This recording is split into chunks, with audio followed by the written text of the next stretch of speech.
Guys, what's going on? It's good to see you all, man. It's good to see you all, right? Guys.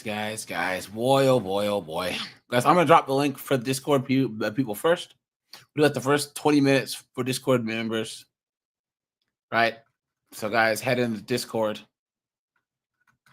And, guys, I'll be on the road on Sunday. I'll probably do like a basic live, without the soundboard and all that other stuff. We just do a nice chill live on. Actually, you know what, guys? I actually might do Sundays live on Saturday. That'll work because I'll be out of town on Sunday. Yeah, guys, let's do that. Let's do a Saturday live, guys. Let's do that. I don't do those often. Yeah, guys. So let's do that, right? And then let's see. 2000s guy. What's up, dude?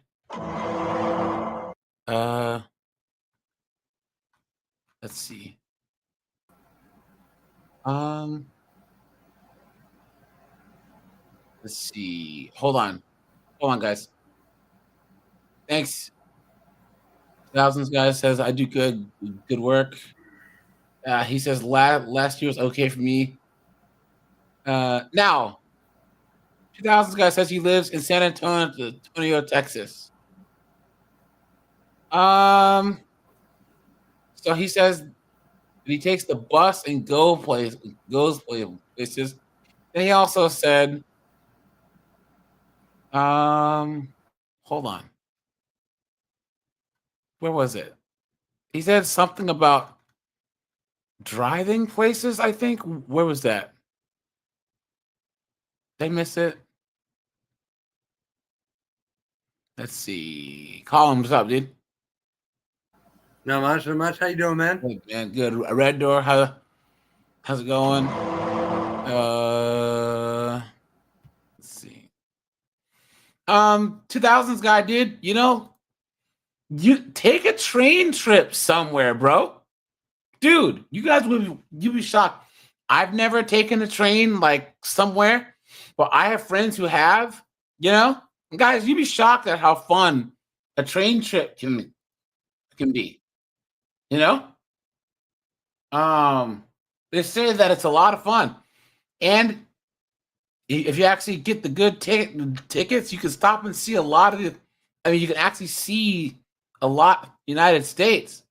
So 2000s guy, if you want to travel, dude, save up some money, take a train. You know what I'm saying? Or learn how to drive, dude. Get your license and go get like a 2007, 2008 Corolla for like $4,000, or get like a 2001 Avalon for like $6,500, or get yourself a Grand Marquis for like $7,000, dude. And you can go wherever you want, right, Colin? Yeah, absolutely. Yeah, guys, one of the best things that you can do is save up a little bit of cash and just like road trip around the U.S. Guys, United States is the greatest country on earth. Not just like, tourist wise, like just traveling and like seeing other things. Because this is the only country where we have almost every single different type of climate here. Each state has its own culture. So, guys, Rhode Island's vastly different than Arizona. Washington State's vastly different than Massachusetts. You know what I'm saying? There's different stores. There's different foods. There's different people. Everywhere you go, people are nice. It doesn't matter. Even if you're in Wokeville or Rednecksville, there's a thing about Americans who we see, like, Colin and like two of his friends are on a road trip. People can just tell that you're road tripping. Hey, how you doing? Oh yeah, we're driving from Washington State. Right on. Hey, people love to see those that are from outside of their state or their county or their town. They like to see those people like, hey, where are you from? It's just something in us that we like. Yeah. Back when right after high school, I went to Wyoming Technical Institute, and from the Seattle area going to Laramie, Wyoming, which at the time, Laramie is an absolute shithole, but I guess apparently it's gotten a lot better now. But, doing that long road trip through, northern Idaho, Montana, going down through Colorado, and then all the way to the southeastern corner of Wyoming. I've done that. It is, dude. And I did that road trip a couple times because I went back. I came back home to visit and pick up a whole big old bag of ganja. Yeah. But the countryside is like a movie. Beautiful. It's amazing. And dude, I got to in Wyoming on my days off school, me and my roommates, we drove up and we drove to parts of Wyoming, a little podunk town that's at an elevation of like 13,000 feet. Like, dude, you have like half a beer and you're like wasted drunk. Yeah. You gotta go like so we actually stopped because we were driving from Vegas back to DC, and there was this rest stop up in the mountains in Colorado, and the bathroom was like up, like you had to walk a pretty good ways up the stairs and then up this like path. It was probably about maybe like 50 yards, but dude, you're completely exhausted because you're walking uphill and there's no oxygen in here. Yeah. You're just all tired, you know what I mean? So, but King Raymond, what's up, dude? Good to see you, man. But yeah, guys, I recommend, first of all, if you don't, any of you young guys, work 2 jobs, right? If you're in a walkable city, fine, but I think 2000s guy that you're in Texas, dude, you're in San Antonio. Ain't nothing walkable about San Antonio, Texas. Work 2 jobs and get yourself a vehicle, man. Straight up. Get yourself like a Crown Vic. Get yourself a Grand Marquis, a Toyota Avalon, a Corolla. You know what I'm saying? And you're just chilling. And then just get some friends and just drive. Put some gas in the car and just drive. Now, I know it takes a little while to get out of Texas. You know what I'm saying? But go to Dallas. Go to Colorado Springs. Go to Nebraska, Missouri. Go to North Dakota. Go everywhere, man. You know? So, cool. Well, since I've co-anchor Colin here, guys, let's break some news.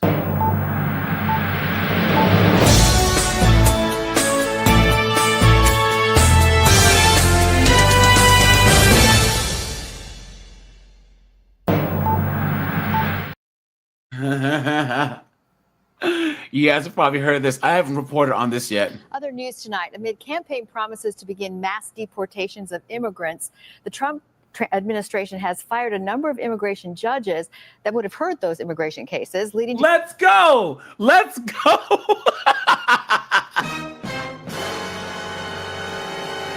confusion among those who are closest to these courts. It was just earlier this month that NBC5 Investigates reported on a massive backlog in immigration courts and the need for... Wait.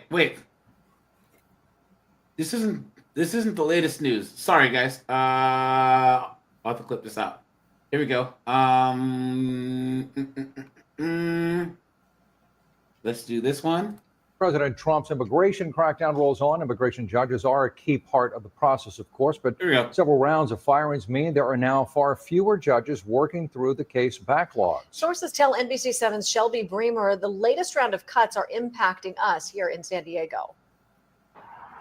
With thousands of cases making their way through San Diego's immigration court here, you might be surprised to learn that there are only a handful of judges deciding whether someone can or should be deported. Now, this isn't the story.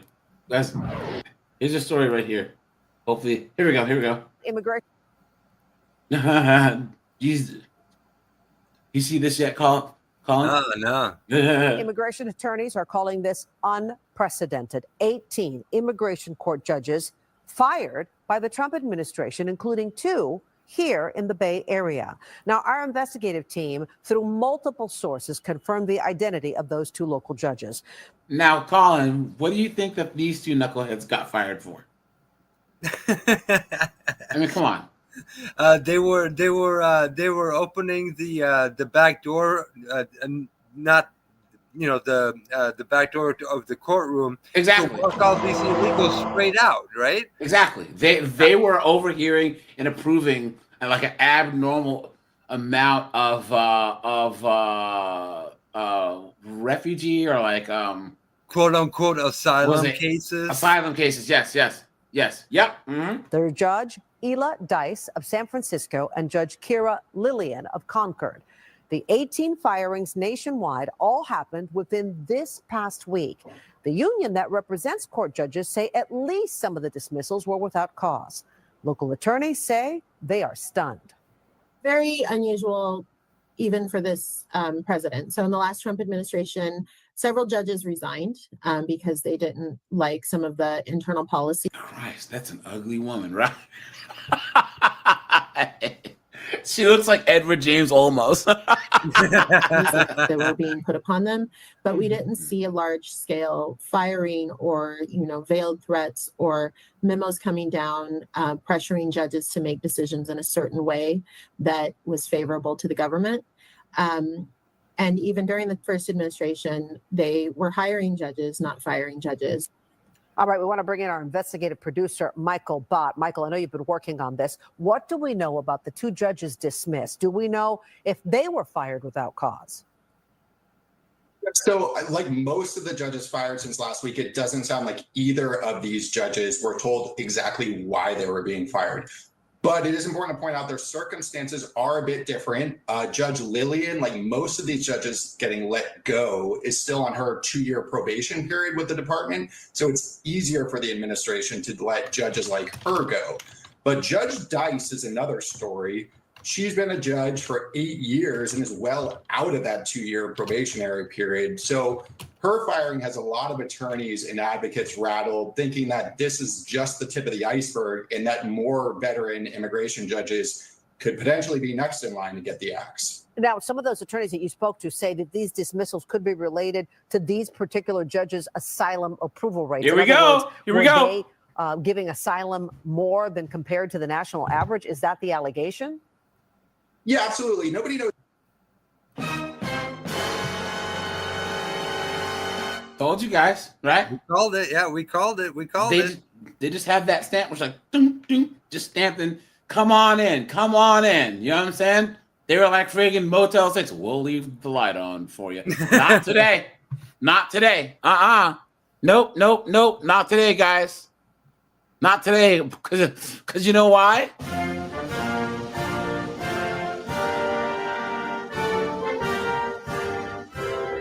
America!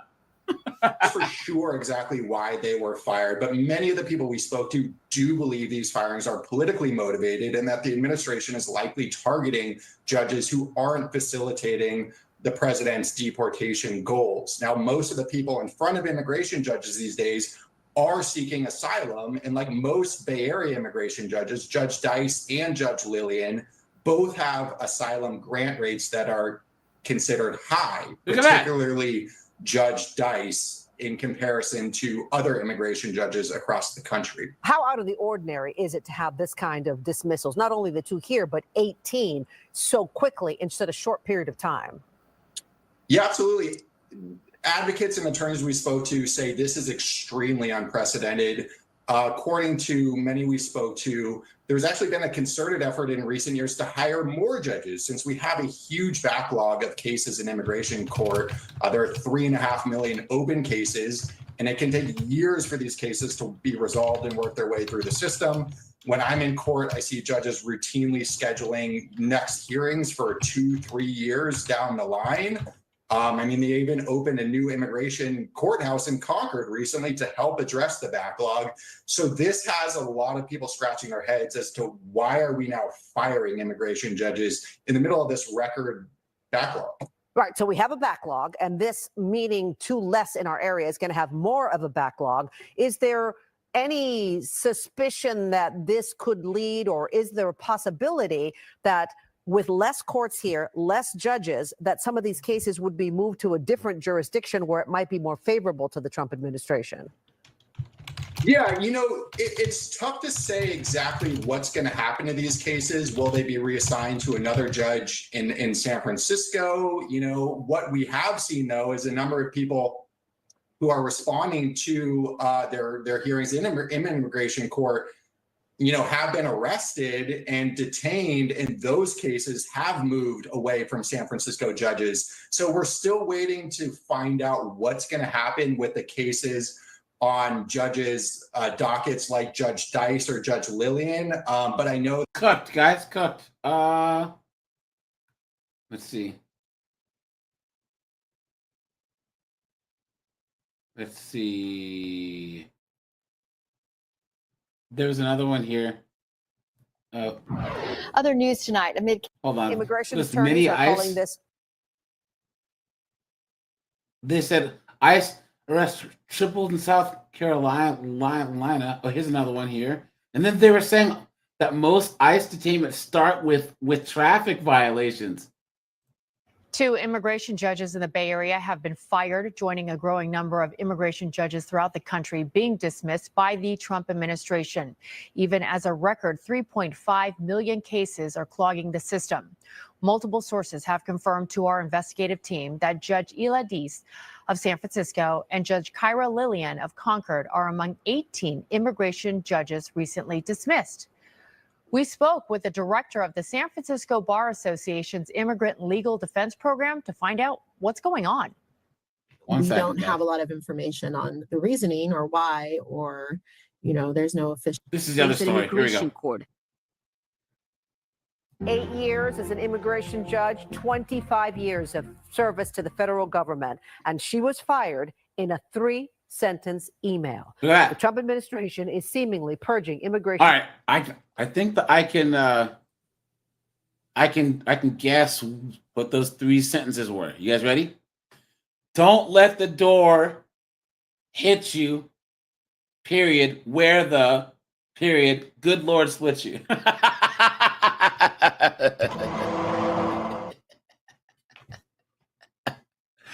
Nah, period. Hey, period. Goodbye.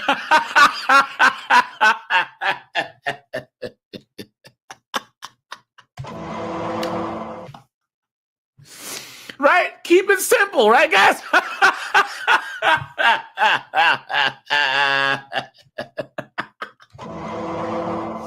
Oh, no. Judges across the country. Among them, Judge Ela Dice, who was terminated in San Francisco late last week. Tonight, she is sharing her story, warning investigative reporter Hilda Gutierrez that she believes the court's independence is in serious jeopardy. Hilda joins us now, and that is a provocative statement, Hilda. She's never talked to the press until now. Judge Dice is still processing and trying to make sense of what happened, but says this is too important to stay silent. Here we go. For the past few months, it's been anything but normal at San Francisco's immigration court. Stay back. Stay back. ICE agents arresting migrants after their hearings, sparking clashes with protesters. And it's not just let's go. Look at them hauling them all off. Let's go. The Trump administration also America!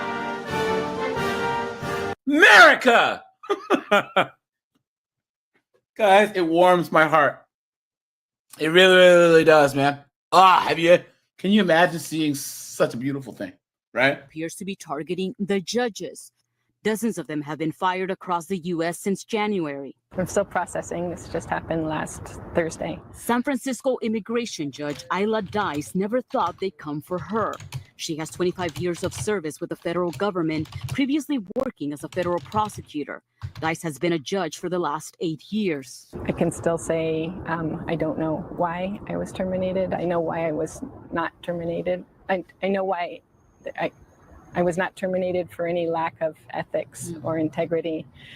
The lie detector determined that was a lie.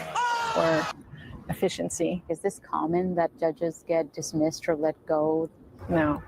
For Judge Dice, the axe came last Thursday in the form of a 3-sentence email. The Attorney General has decided to remove you from your position, the email stated. Your removal is effective today. Her mind immediately turned to the pending case she was supposed to review that afternoon. Well, the first thing I was thinking of is that I knew that the 2 o'clock case was a case that had been waiting for years. Many of the people that appear before me have to wait 5, 8, 10 years before they... You sure are quick to approve them, aren't you? You sure are quick to approve them. You know? Look at that, guys. You stupid woman. And of course, she's playing the victim. Get a final hearing. Many of the other judges fired under President Trump were still in their 2-year probation period, according to attorneys and judges we spoke with. But Dice was years past that. Immigration judges are employed by the Executive Office for Immigration Review, which falls under the U.S. Department of Justice. The agency declined to comment on the dismissal. Dice says the line between the DOJ and the Department of Homeland Security is getting blurry. ICE agents are now commonplace at immigration court, and Dice says judges are facing political pressure. We've just all of a sudden become political. They call court. They should have the ICE guys pull up hanging off a garbage truck. That's slick. And just have the back open up, just toss them in there.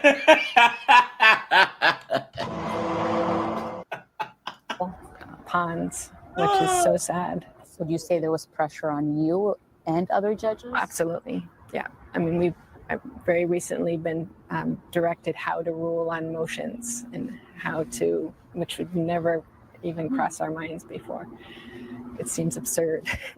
Adding to her concern is a record-long backlog of immigration cases with more than 3 million clogging the system. Judge Dice had about 6,000 cases on her docket alone. Blah, blah, blah, blah, blah. But guys, here's some more good news. All right, here we go. Look at this, guys, and then we'll get into the topic. Okay. ICE arrests up 400% in San Diego. Let's go. Let's go. Look at that, guys. Let's go. Supposedly, I've seen videos on YouTube where people are recording what their drive is like up in the LA area, and traffic is apparently down by a good, 45%. Now they just need to have that on I-5 up in Washington State, right, Colin? Yeah, no kidding, right? Yeah. It'll take an act of God to clear up traffic on I-5, dude. Milestone this evening. It has been 6 months since President Trump began his second term. Immigration has been a signature issue, and new numbers show the pace of ICE arrests picked up significantly. But while the president promised on the campaign trail to deport criminals, in his words, you'll remember the worst of the worst, the data shows that that is not necessarily what is playing out, especially here in San Diego.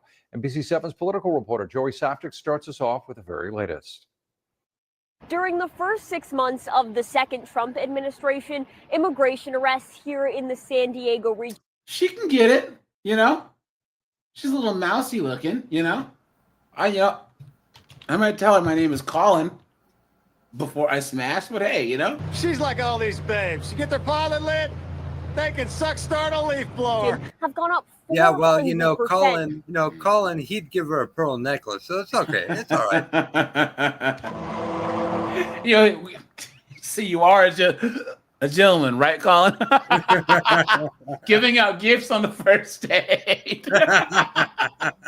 Compared to this time last year. One immigration attorney I spoke to says at this point it feels like a numbers game playing with real people's lives. My dad's a hardworking man. We go to church every Sunday. Over the past 6 months, stories like David Rendon's have become increasingly common, as demonstrated by new numbers from ICE. They just took him. Rendon's father, a construction worker, had been in the U.S. for 25 years. 25 years and still couldn't get some type of citizenship or residency. Guys, do you think that I can go to Japan and do that? Do you think Colin can go to China? Do you think Cord can go to Mongolia and do that? Oh, no, hell no. Of course not. Come on, dude. That Dante says, why don't you go join your father? Guys, I'm telling you, like, this is the one issue that drives me the most insane, right? This is the one issue that I hope Orange Man fixes more than anything else. I don't care about, wars and all this other stuff, right? I don't. I care about this issue the most. And guys, the craziest part is Colin Cord. Who does illegal immigration affect first and affect the most? What race? Bring up? Black men, the black communities. Exactly. My understanding is the poorer or lower income black men are the ones who are hit the worst by illegal immigration. But it's black communities in general, because these liberals put the migrants in the asylum seekers in the predominantly black areas. Isn't it funny how that works? Yeah. Here you have Chicago and Boston and Denver, all these white areas. And, we're just going to put them in the marginalized areas, right?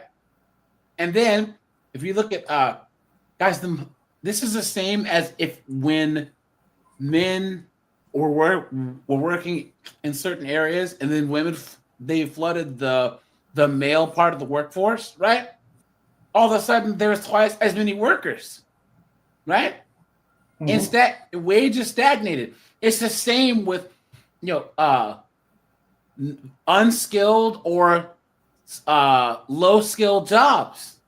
Guys, there used to not be a low-skilled job that you couldn't work and raise a family on back in the 50s. You know what I'm saying?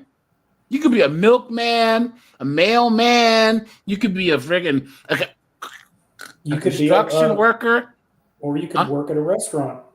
Yeah, you could be a mailroom guy at a friggin' corporation and make enough money to raise kids. But then all these women came and said, "Oh, well, so we'll take less pay and pay us." It's the same with these illegals. And what's even worse, you will have men who own businesses. Let's just say you have Colin and Cord Construction. They pride themselves on hiring and paying fair wages, right? They hire Americans. Start these guys out at $30 an hour, $25 an hour. They've been employing young kids over the summer so that they can, carry concrete bags and stuff and get $18 an hour, which is a lot. And then all of a sudden, AJ comes in, and I hire nothing but illegals and pay these guys, $30 a day.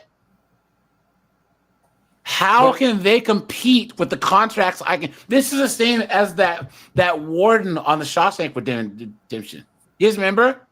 Yep. The warden, the one guy brought the warden that pie with money to bribe him not to take that contract because he couldn't underbid him. So he was like, I'm going to go out of business. So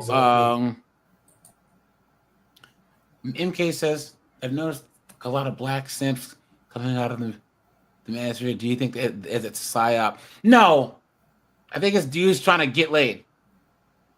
Guys, in the black community, all these dudes that are pandering to black women, they get so much attention and so much. All those guys are always you're getting caught up in all these scandals, all these pro-black hotep black women are God and B-dubs are God and B-dubs, your single moms are the hottest thing. All those guys are all smashing all these chicks. That's all they're doing.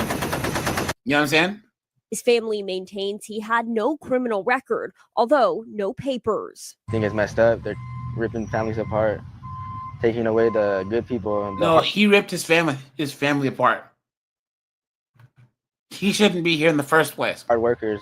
In January of this year, the month President Trump took office, some 64% of people arrested by ICE in San Diego had criminal charges or convictions.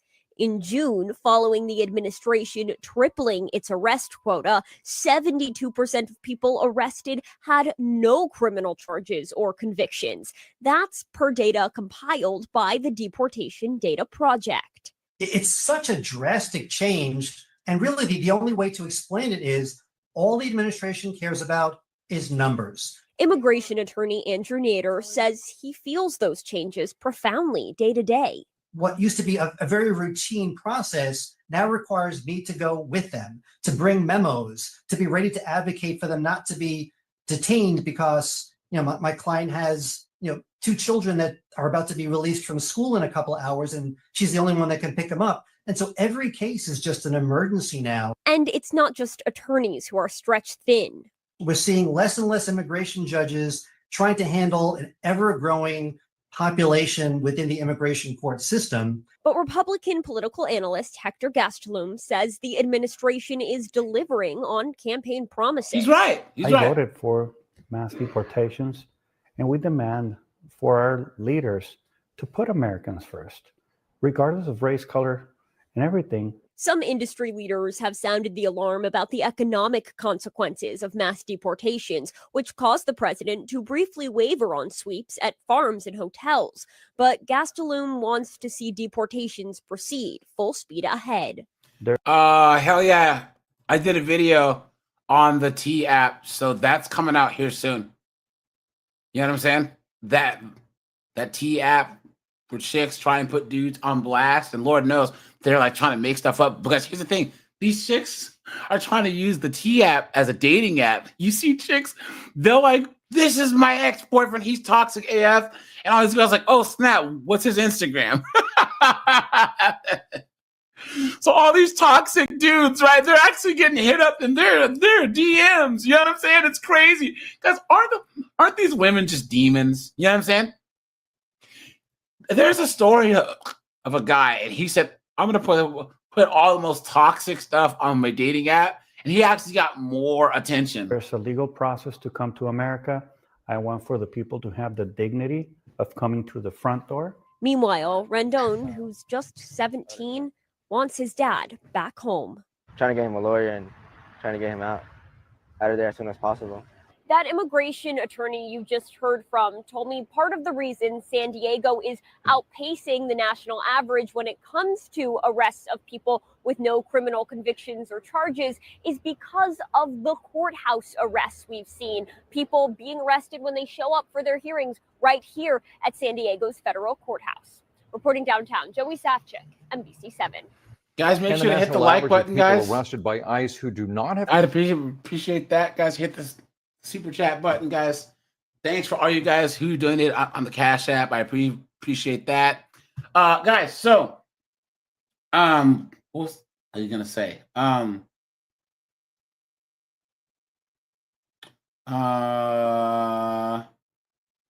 don't remember. Okay, so guys, on to the topic here. Hold on. Okay. So, guys, I'll drop the link. Anyone who wants to come on up.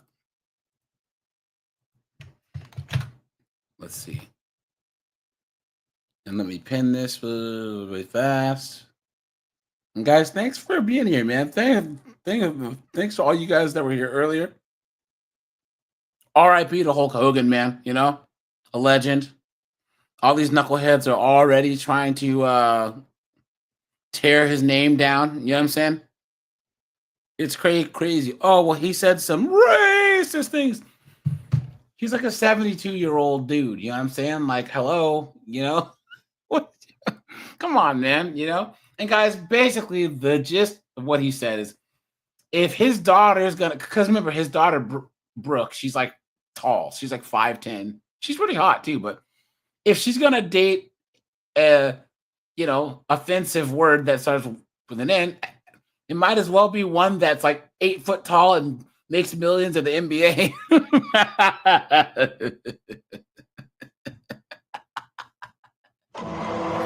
I mean, did he tell a lie, Colin Korg? I mean, is it really? You know what I mean? If you're a white dude and your daughter is gonna date a black guy, at least make sure that he's like a 7 foot tall NBA player and making billions. I'm just saying, he could have used better language, obviously, but that's all he meant, Yeah. I don't see a problem with that. That would be like saying if my daughter's gonna date and marry an Asian guy, he might as well be good at math or know kung fu.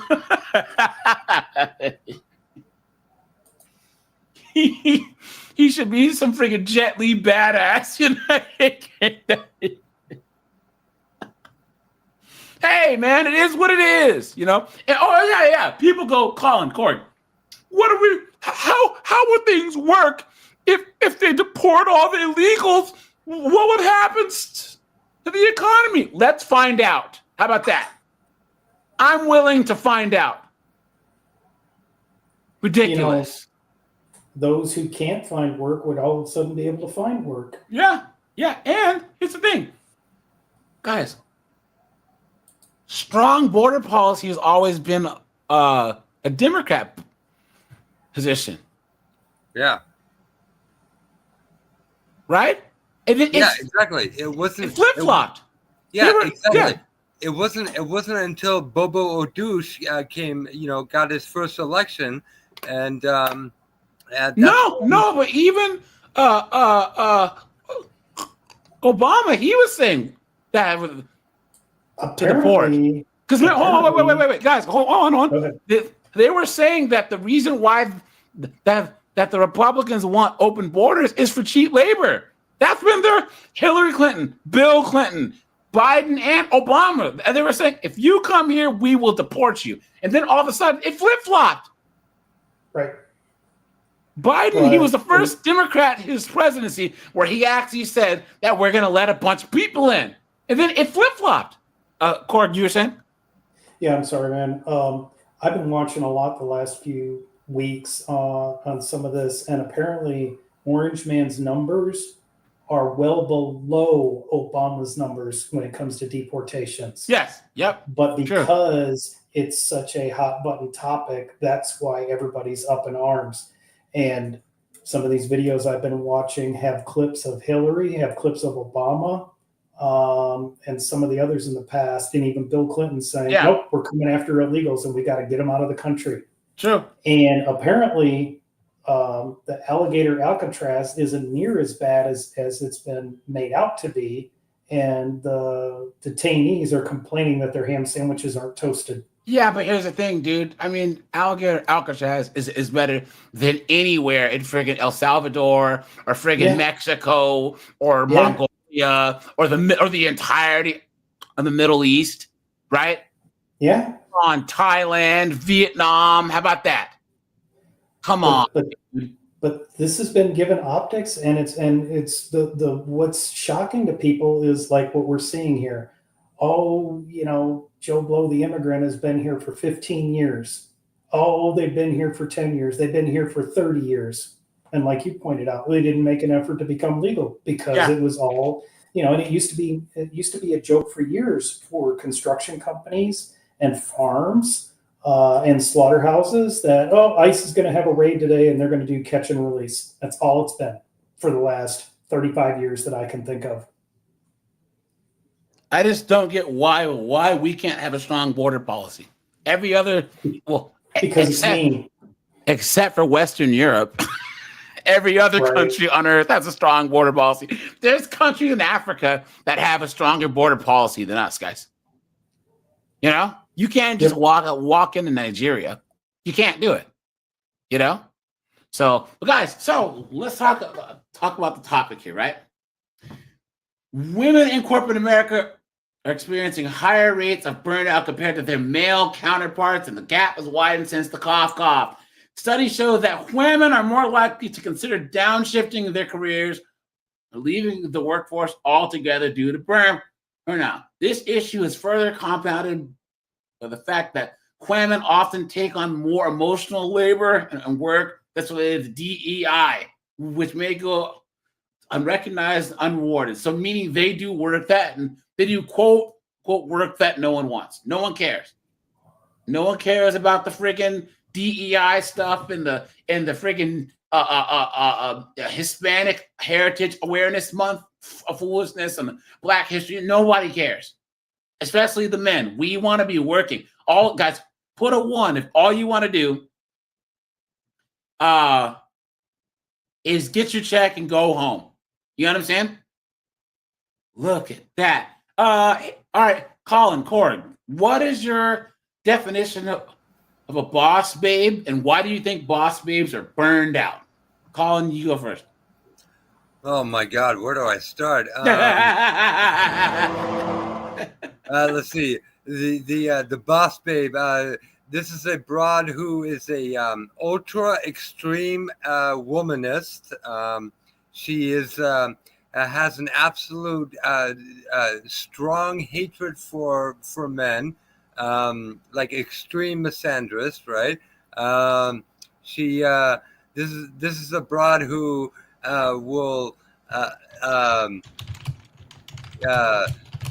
she will go out of her way to make a man's life miserable, just so that she can then turn around, get rid of the men, and then she, of course, she will then turn around and make the other women's lives even more miserable because they all hate each other. They hate each other so much. Yep, it's true. It's true. I'll add to that. She's usually incompetent and nowhere near qualified for the job. Oh yeah, of course. Yeah, you're right. Yeah. Yep, that's true. That's true. Now, And they flounder. I think that a boss babe is a chick that has an overinflated sense of ego. So just a woman, period, right? But it has an overinflated sense of what her role is at the job, what her competency is, has a false sense of what her competency is, and it feels like she's entitled to be higher than she is, despite not having done the work. Yeah. And then also has a scarcity mindset when it comes to compensation. They think that if someone else at the job or like another business, if they think that Colin gets a promotion, they think that it was at their expense. They think that if Korg's business is doing better than theirs, it was at their expense. They are the most insecure, fragile ego group of people, and you can tell that because of how loud they are. Guys, the most insecure people on earth have the biggest mouth. You know what I'm saying?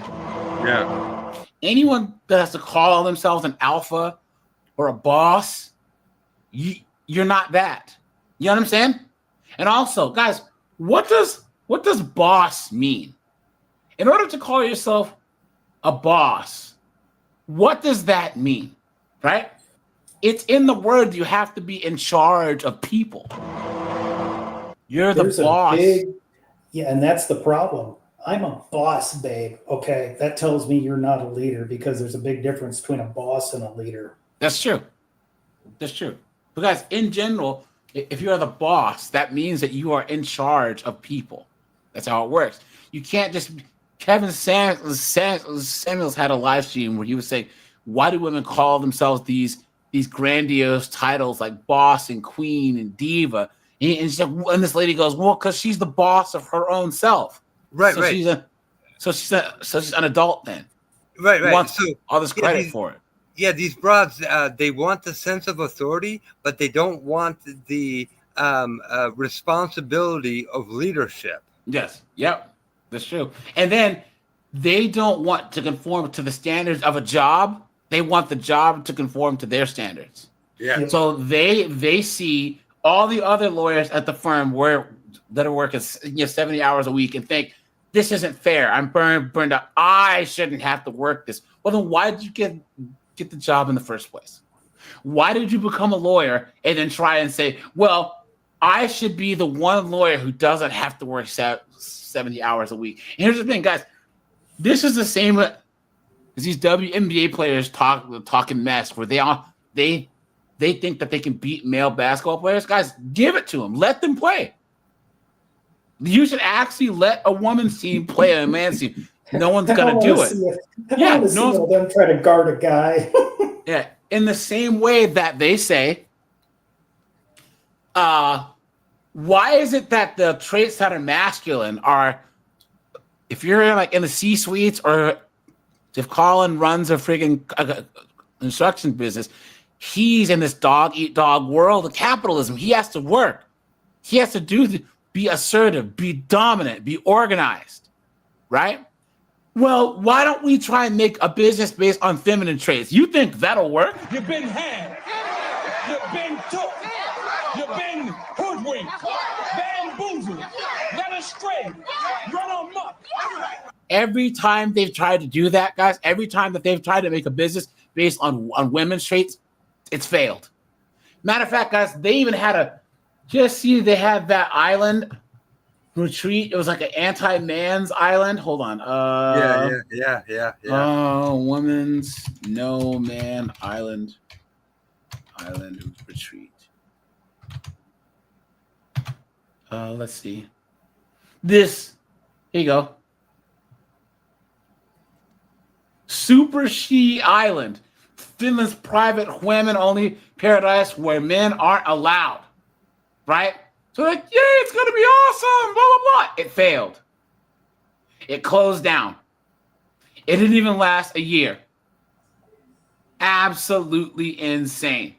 Look at this. What about the female-only sports bar? Oh yeah, which one? They all failed too. Exactly. That's what I'm saying. And the thing is that women don't want to go here because there was even saying a lady wrote, "Oh, this is guys. The left, they're so funny because they always tear each other down, you know." Well, we think that this no man's island is for elitist white women, and there's no LGBTQ and women of color representation. Look at this. Super Sea Island, you could be in a shared room in one of the cabins. It costs anywhere from $3,000 to $6,000. Look at that, guys. Look at that. And guys, these chicks cap so much because guys, there's already women's only gyms, but women don't go to women's only gyms. They want to go to where all the men are, right? And then whine and moan about the fact that men stare at me. Trust me, sweetheart. No, we don't. You know? Thomas, creating their own chaos. Thomas, man, you have background noise? Oh, sorry. No, just mute until you talk. Thanks, bro. So, I keep forgetting about that. No worries. Here we go. Oh, before you start, so what you guys are saying about like the all women bars and stuff, there was a segment where it was all women versus all men on that one island. The men were succeeding every day. The women were faltering from day zero. Yeah. Hey, Thomas. Yo. How'd you like that that Max Holloway fight on Saturday? You know, honestly, after work, I didn't even bother. I just got my booze, I was kicking back, then went home. Dude, man, Max Holloway's a beast, man. You talk about pride of Hawaii. You know what I'm saying? He is. Yeah. So, but yeah, guys. So this is women burned out because they're working from home. Look at that, guys. Look at that. This whole work from home thing isn't working out like they hoped in many cases. There's a new study, you see, and women are responding, reporting that 2 years into the pandemic, the work-life balance is shot. With childcare challenges and office pressure, they've gone from pandemic perfect storm a year ago to burnout today. And it's not just in the U.S. NBC's Ali Vitale on what women are facing. Oh, wait. Is this CNBC? Oops. Guys, I think this is copyright. Hold on. It's a good thing I saw that. There's more here. I'm gonna take a chance. I'm going to do this with a good one. Here we go. The coronavirus lockdown forced 62% of the U.S. workforce to do their job from home. A new Gallup poll found 3 out of 5 people want to continue that trend. But for working women, this new arrangement could be a raw deal. Working where you live, living where you work. It's the new norm. They don't have that disconnect from leaving home to go to work, so they're still working at home. But when he's home, it's distracting too because we have opposite schedules. But is one person in your home doing more than their fair share? She does. It's not fair. New research found that Dude, run, bro. Run. It's not fair. What are you talking about? I guarantee he makes more money than you. You are, guys, these chicks always whine about what they have to do around the house. Well, I thought that they wanted the equality in the relationship, right? That means that if Colin makes $180,000 a year and she makes 50, well, then she has $130,000 worth of making up to do around the house, right? It makes sense. Why should a guy out earn his wife by 30, 40, 50, even 100%, and then come home and have to carry his weight around the house? Yeah. Why? Come on, man. Research found that women True. with full-time jobs, And guys, here's the thing.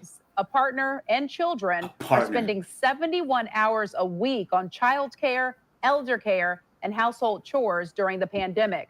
Compare that to 51 hours for men. But he's working more hours at his job. That's the thing that they don't understand. He's doing the extra 20 hours a week at his job. I feel like Here, listen. Where is it? Men on average work 45 to 50 hours a week, and then commuting. Most men have to drive to work. So that equals more than 71 hours. What are you talking about? I feel like I'm cleaning up more, doing some more stuff around. That forced working from home environment has created a mandatory double shift for women, adding homeschooling and taking care of their parents to an already packed day. Try to shift that 71 hours and 50 hours of housework into more like 60-60. Still not ideal. How? If he's going in to work. Guys, here's the thing. Hey guys, do you think that our great grandmothers and stuff, when they were working on farms and raising 10 children, working at the market with, had 10 kids, or they were the school marm, right? Did they have 40-hour work weeks? No. Nope. Do you guys think that in parts of El Salvador or most of the places in Africa and Southeast Asia, they know what a 40-hour work week is? Mm-hmm. Nope. No. So on, man. AJ. Yeah. So when you were talking about the boss babe, so when I first heard that term, it aggravated me because I'm gonna use one of my aunties as an example, my auntie Marites, because as of right now, she's part owner of this engineering company since at least from a decade ago, but probably more years than that. But anyways, so she went to college. I think she's a mechanical engineer, but so she's an engineer. She worked under this one guy, but then I guess she superseded him and then went to this other engineering company. Now she's part owner of it. I see how she carries herself and then would have to come to the house, care for my grandma them and stuff, or take care of whatever's, and then seeing how these females carry themselves, it's like they're not even putting in the work. It's like they just want a free pass or something. It really aggravates me. Because they act like they have something better to do. True. They don't. They be sitting there drinking wine. Guys, here's the thing. Guys, put a 1 in the chat on the panel. Let me know if you agree. Men, our nature is selfless, and women by nature are selfish. Yes, absolutely. Of course. Typically, yeah.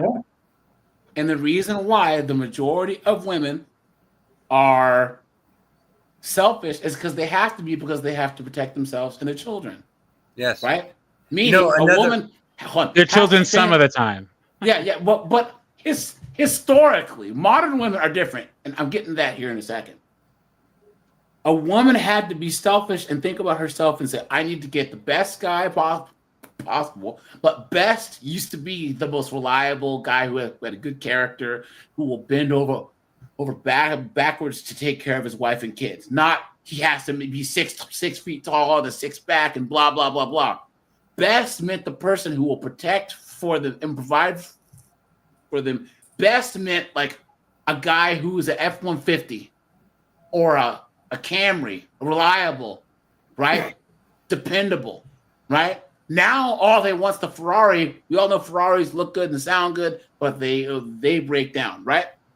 Now, Yep. What used to keep women acting in a selfless way was religion and social norms and shame. Okay, those three things. Yeah. That's the only reason why our grandmothers, you know, that for the most part, how giving that they were. Like you see like, or if you didn't have grandparents, it's like I never really did because they passed away, but I would look at my friend's grandma, and they were always like baking cookies and doing, because they enjoyed feeding people with their hands, like making a big meal and having the whole community coming together and making that shared experience for everyone. That's what they enjoyed. That's what made them feel good. But that was from conditioning.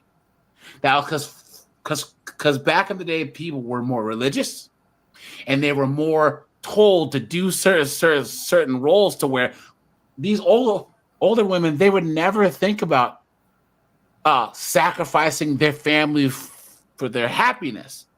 Well, guys, what is gone now? Religion, social norms, and shame. The shaming. All three of those are gone. So now women's true nature is taking over. You know what I mean? The selfishness that's at the core of their very being is an overdrive. You know what I'm saying?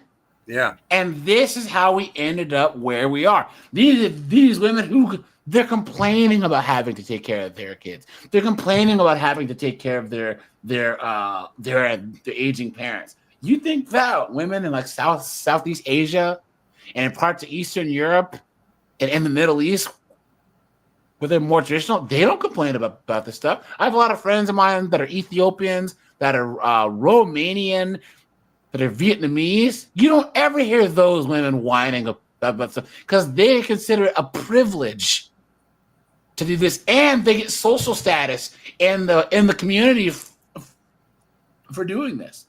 But who was saying something? Oh no, yeah. Earlier, I was just gonna say, one simple way that I always like to break it down to is that men, we build and we produce. Women, they destroy and consume. That's true. Yep. The thing about it is the journey of a man is you turn 16 and you get a job and you work until you're dead. Hopefully, along the way, you get a highly valued skill, highly valued trade, or highly valued education to put yourself in the best position to live the life on your terms or support a family with whatever you choose, right?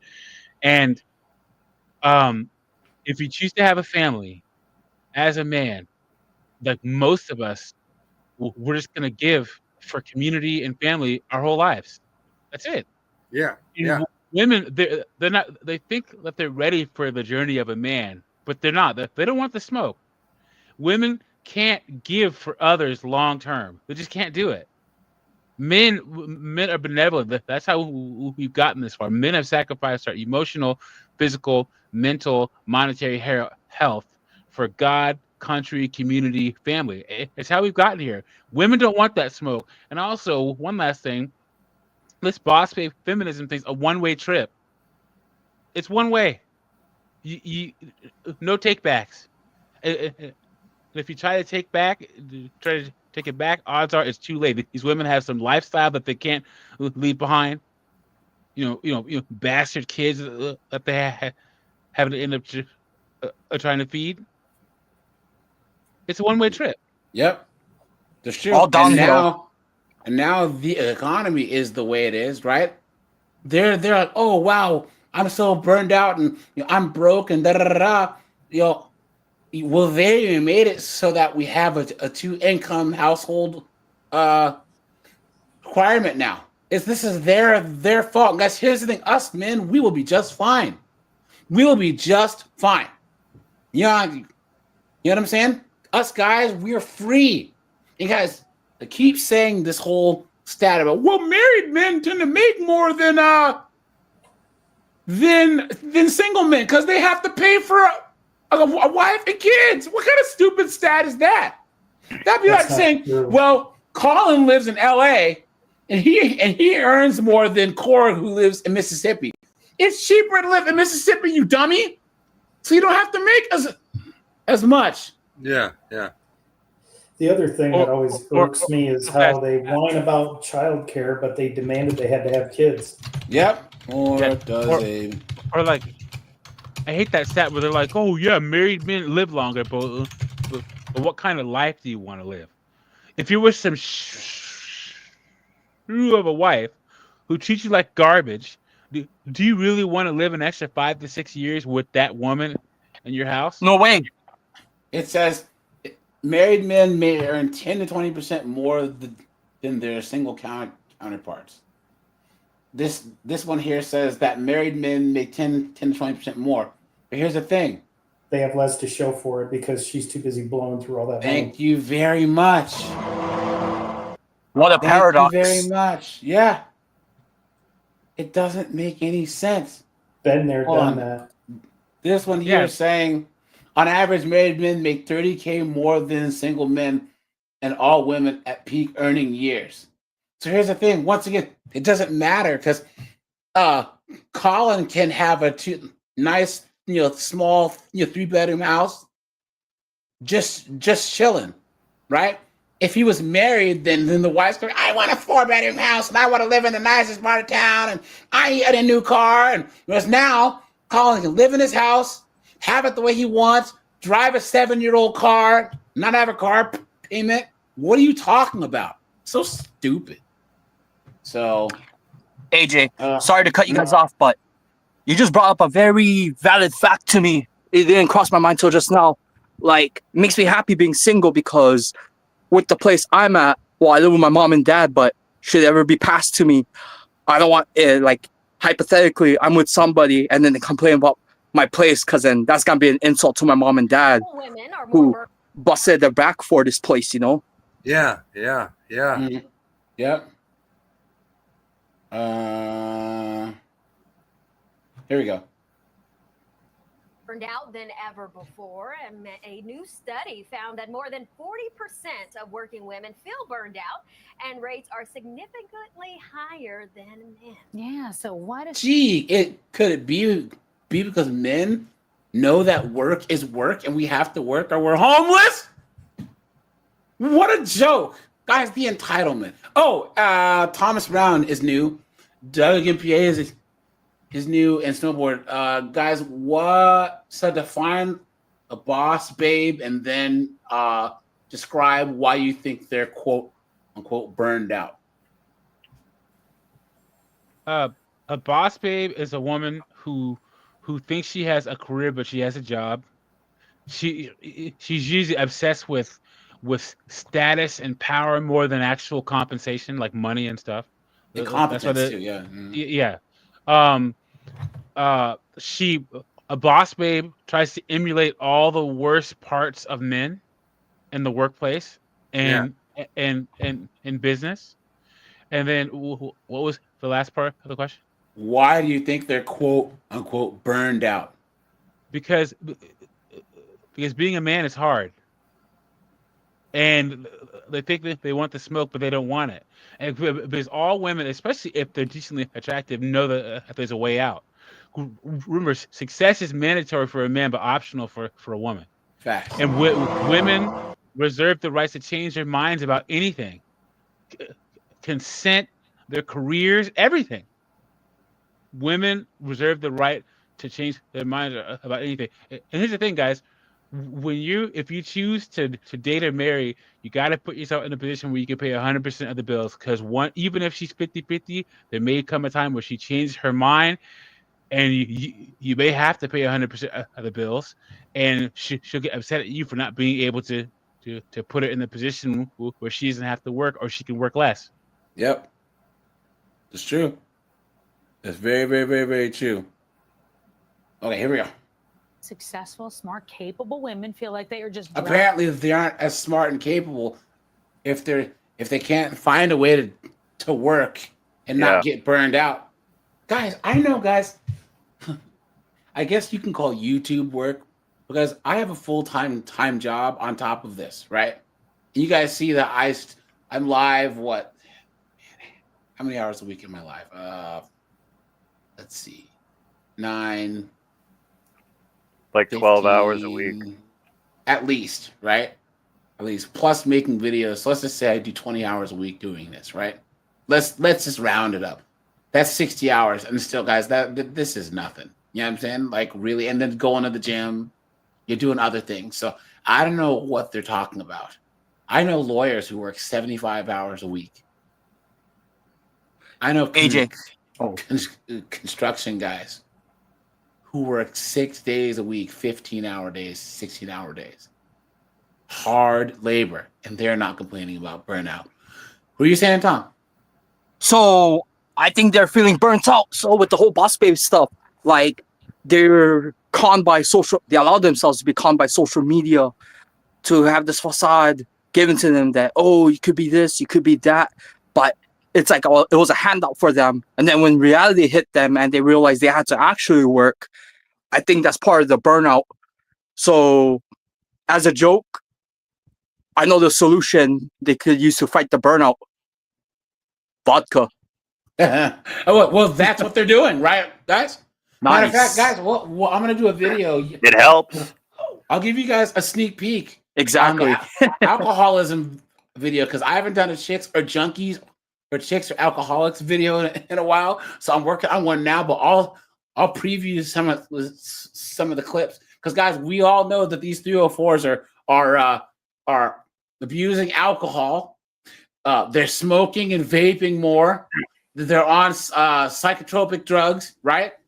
You know, mood altering drugs, smoking weed more. You know what I mean? It's just all over the place. They hit those called like dab pens. Yeah. Which is like, that's not like your grandpa's weed. That's like enough weed to give you a full blown panic attack after a hit. And they're like, this keeps me calm. So why are you hitting it all the time? You know what I mean? Like, women smoke way more weed than men now. Like, way more. It's a big problem. You know what myth they fell into? And this started in the 90s with a lot of job demands was we need people who can multitask. And all these women, I can multitask. Nobody can multitask. It's impossible. Your brain can only focus on one activity at a time. If you try to do multiples, you get screwed up in the details. But they bought into that hook, line, and sinker. And to this day, you'll still hear some who say, well, I can multitask. No, you can't. Dang, Hillsong said that he used to work in the tobacco fields in eastern Kentucky. Man, he was on some. That's the sound of the men working on the chain. Dang. That's the sound of the men working on the chain. Yeah. Don't you hear him saying?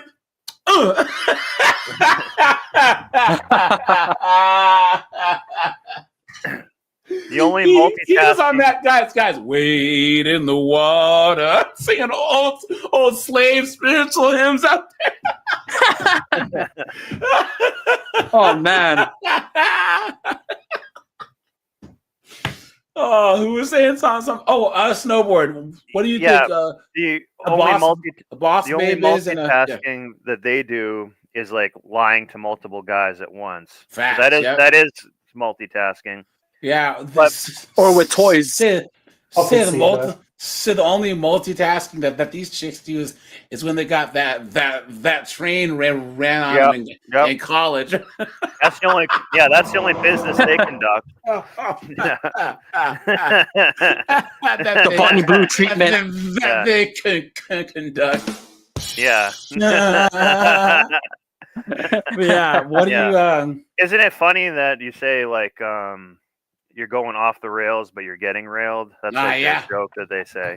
Yeah, that's these chicks. Yeah, guys, good one. Man, these chicks, man. I think about all these 304s in college that I knew that were just they would just go to these frat houses and girls just don't want to believe that girls willingly do this type of stuff. Yeah. They actually believe that women can essentially fly out to Dubai and let Sheikh Mahmoud drop a deuce on them. You know what I'm saying? Saw that coming. Snowboard, you were saying though, Yeah, about why Boss they Babe. burned out. Yeah. Yeah. Well, first off, they're burned out because they're actually having to do work, but yeah, but they're burnt out from trying to keep up the appearance of being a boss babe. Boss babe really just means bossy babe. Like they're not an owner, a business owner. Like if you say, "Are you a business owner?" or "Are you very high up in the company that you're in?" Like most of these, like any woman who I know, which is not very many that own a business, they don't call themselves a boss babe by any means. They're humble, they're quiet, they're calculated, they're, shrewd, I guess. But they're not walking around like, "Hey, I'm a boss babe and I'm like killing it." So you inflated ego. know a bunch of Asians then? Because all the Asian girls, no, seriously, I know some Asian chicks that are very, very successful. And guys, they don't go around talking all this foolishness. I know Asian girls that are high-level IT chicks, doctors, lawyers, right? It's crazy because they're all married and they have kids, and they'll put some kimchi on a plate when their husband asks for it. It's crazy. The whole concept of the Western feminist BS is just cooked when you add in Asian chicks. Colin, you're in Washington State. Where Colin and I are from, Asian girls are to white girls what white girls are to black girls. Because white girls cannot stand it when they see a successful white guy with an Asian chick. Yes, they can't stand it. They can't, because they know that any white guy worth his salt who's successful is going to be just like Dave Chappelle or Wesley Snipes or all these other successful guys, black guys or white guys that are married to Asian girls, and they stay married to him. Wesley Snipes is married to the same chick. She stuck by him while he was in prison for tax fraud. Dave Chappelle's been married to his wife for like 20 years. You never hear Dave Chappelle and his wife in any foolishness, any drama, any of that, because his wife is Asian and she shuts up. You know what I'm saying? AJ. Yeah. So with the Asian women, I think I can attest to why they're so humble despite them being successful. Mind you, I'm of Asian descent, right? And I think the main reason are you Southeast Asian or Islander or like Chinese, Japanese, Korean? Filipino. Well, Filipino, Chinese, but Filipino dominant. Nice. So I think because that sounds good right now. Haven't had some in a while. I just had pinakbut though. Nice. Yeah, there you go. That's what I'm talking about. My mom made it too yesterday. Nice. So I think they're very humble and stuff because they remember where they came from, like with the hard times and stuff, or like what they saw what their parents or grandparents had to go through to take care of all the kids, the farmland, or whatever their job was. And then coming over here, it's like a paradigm shift, kind of deal, like, oh, I have all this opportunity to better not only for myself but my family and stuff. So I believe that's what. Well, I think that it's also a lot of Asian immigrants in general. Now, by third, fourth generation, Tom, you're second generation or first generation? Oh, American born from my family? Yes. Yeah, I'm first generation. Okay, but here's the thing: all immigrants, guys, by third, fourth generation, they're knuckleheads, just like Western people. I'm sorry. You're basically Westernized by the time, like an immigrant's grandkids are basically Western. You know what I'm saying? But no, you're exactly right on that. Indian women, Korean women, Japanese women, Vietnamese women, Laotian, Cambodians, guys, they prioritize family for the most part, family and having children just like they do their PhDs. That's why they are the most married, the highest educated, the highest earning, and the least divorced. Henry, man, thanks for handing out some memberships, man. Appreciate that. Thanks so much. Right on, guys. Let's see. Thomas. AJ, sorry, real quick. Yeah. Have you ever heard of Hakka food? Haka. So the Hakka are the Chinese who live in India.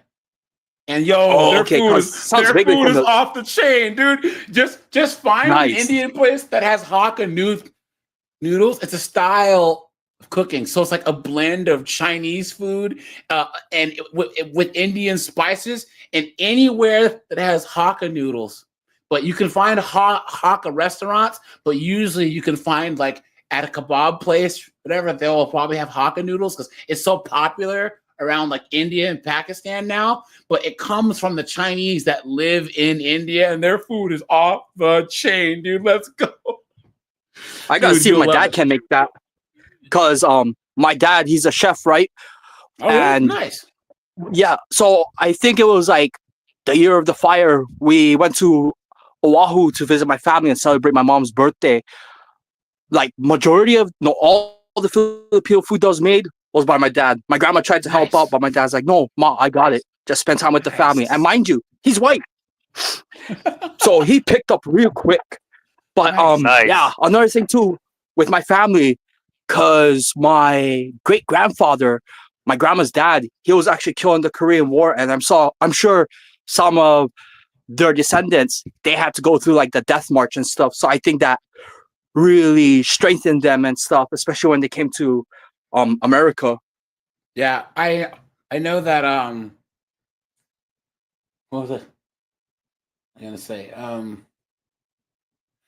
there was a Uyghur place near me. They're the Chinese Muslims, and I heard that their food is really, really, really, really good, but I didn't get a chance to eat there before I moved. So I like all types of food, guys. I really do.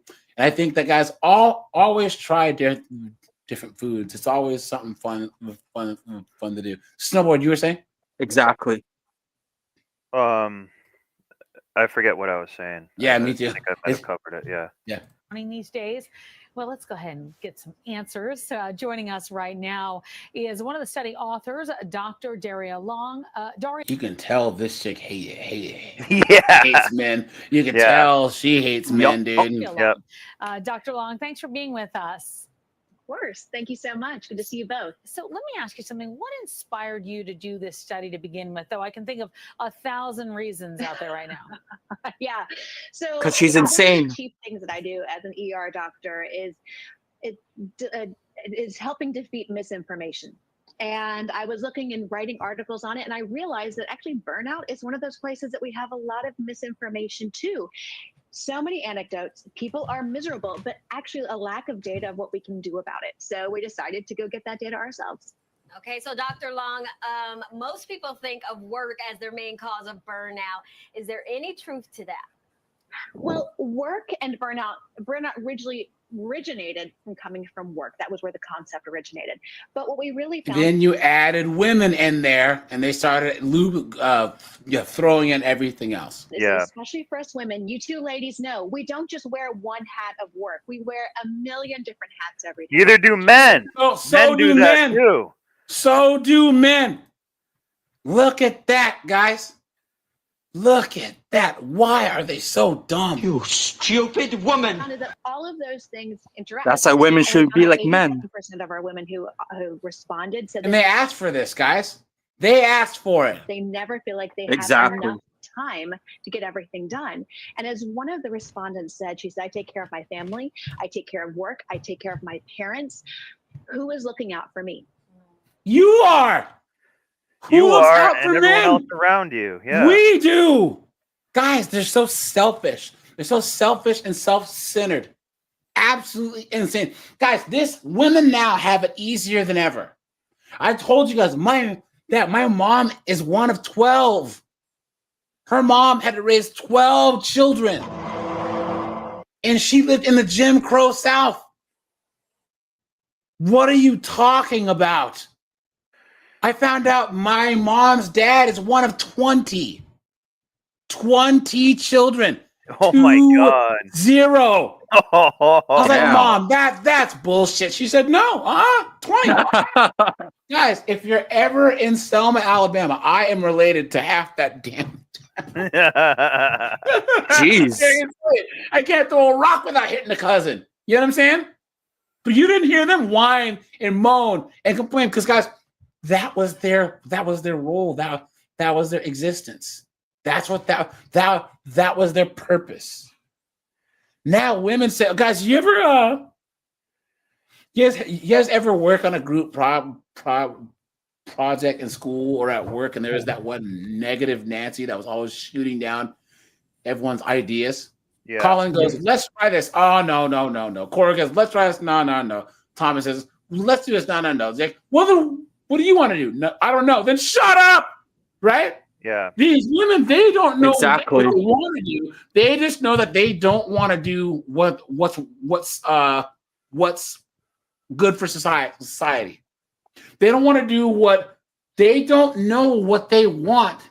They just know that they don't want to do anything to benefit anyone else. Isn't that sad? Yeah, Henry said it. And all these dunderheads are all sitting in an air-conditioned building. Facts. Yep. Yeah, and using AI, which, like, okay, you're gonna get burnt out. Let's see, when Skynet takes your job, you'll have a lot less stress. Let's see how that works. But then you're gonna bitch too. Yep. Even then, you're gonna say, well, now Skynet took it, so what am I supposed to do? Yep. I don't know. Create a new way to make value. Yep. But that is a big question. Oh, so let me ask you something. I'm curious about this. I feel like before social media, things seemed so much easier. What role, though, do you think that social media plays in burnout? Because even if you're not actually posting every day, I think absorbing a lot of that can be equally as stressful. Hey, you guys, I'll be back. I'm going to jump in the shower. Right. So we decided this is an ongoing study. And with our very first publication, we decided to look specifically at the impact of social media. And we found that, for one, women are more likely to experience negative feelings of self-comparison after using social media. We're more likely. There you go. Yep, because other women make them feel bad. So if you get rid of all of this, imagine how much happier they would be. Guys, okay, this is how we discussed the other night. Yeah. Stop comparing your life to others. You don't know what their struggle was, and you don't know if they're just putting on a facade. Yep, the shoe. Will K, what's up, dude? Good to see you. Guys, I don't look at or read any news before noon. I just don't. Okay? Even social media stuff, I'll watch some documentaries or I'll watch some red pill stuff to laugh at, whatever. Because I don't look at any news until after lunch because it'll piss me off, right? And if I get pissed off or annoyed, I'll spend the whole day pissed until I go to the gym or whatever, you know? So guys, there's ways to strategize social media, right? I know that a lot of us guys don't really use social media anyways, right? I use social media for YouTube to watch stuff and then find stuff for the channel. But that's the only reason why I look at TikTok and Instagram is to find stuff for the channel. That's it. And then, watching fails, dudes getting kicked in the nuts and dude on a forklift trashing a whole friggin' warehouse on accident. That I like that type of stuff makes me laugh. But other than that, I just try and be as positive on social media as possible. And I think that kind of really shows on the channel too, guys. I am not a negative person. I'm not. I'm actually a very, very, very, very positive person. And I think that in the red pill space, guys, we can still be positive, right? We can still have fun, be positive, maintain relationships with people, usually guys, and just have a good time and just enjoy life. Enjoy the freedom that we've been blessed to have. As much as we complain about these Western chicks, if there's one thing that we can thank these trad cons and these feminists for, guys, is freeing us men from the shackles of traditional courting and from the traditional courting and the marriage pipeline. Because up until the 70s and the 80s, even most men, they went to high school, they graduated, either got married straight out of high school, or they went to college, or they joined the military, or got a trade, or went to work, and they got married, had school. I mean, and had kids. Guys, we don't have to do that. We're free. We've had the chains broken. Henry, anger does do good, but you can't be angry at the things that you can't control. You know, guys, we can't control these 304s. That's why they don't make me angry. You know, women don't make me angry. They annoy me, obviously, but they don't make me angry. So. Likely to feel envy and worry far more than optimism and pride. And secondly, what we found is that one of the common misconceptions is that it's the amount of time that you spend on social media that impacts your burnout. We found that it's not. It's how much you feel self-comparison and that not enough feeling when you're on social media. Guys, this is all garbage. Yeah, no. Yeah, but if the longer you're on it, the more likely you are to feel that way. Yeah, and yet they're Dunderhead. still on it all the time. Isn't that crazy? Right, guys? You stupid woman. And Clown guaranteed, world. this study was like $1 million study, and it tells us like, yeah, we already knew this, and you're Yeah. pretending that this woman's pretending she did some groundbreaking new thing. She's gonna say, cut down social media to like 20 minutes a day. Don't do it first thing in the morning, and don't compare yourself or something. Like that's all that this idiot's gonna say. And Yeah. it was like $1 million study, and like, what did we learn from it? Not a damn thing. Facts. Yep. Directly predicts your burnout. So your study also identified some ways to help in terms of social media. You say check your emotions and ban the hashtag fail meme. Can you explain what those are? Yeah. So Erin, when you are on social media, if you're getting on and you are feeling, not enough, and you see everybody else and they're just doing better than you. And what's crazy is they just said straight up that social media is the cause, because if you bring this up in a conversation, who do you think that they're just gonna blame? Men. Thank you very much.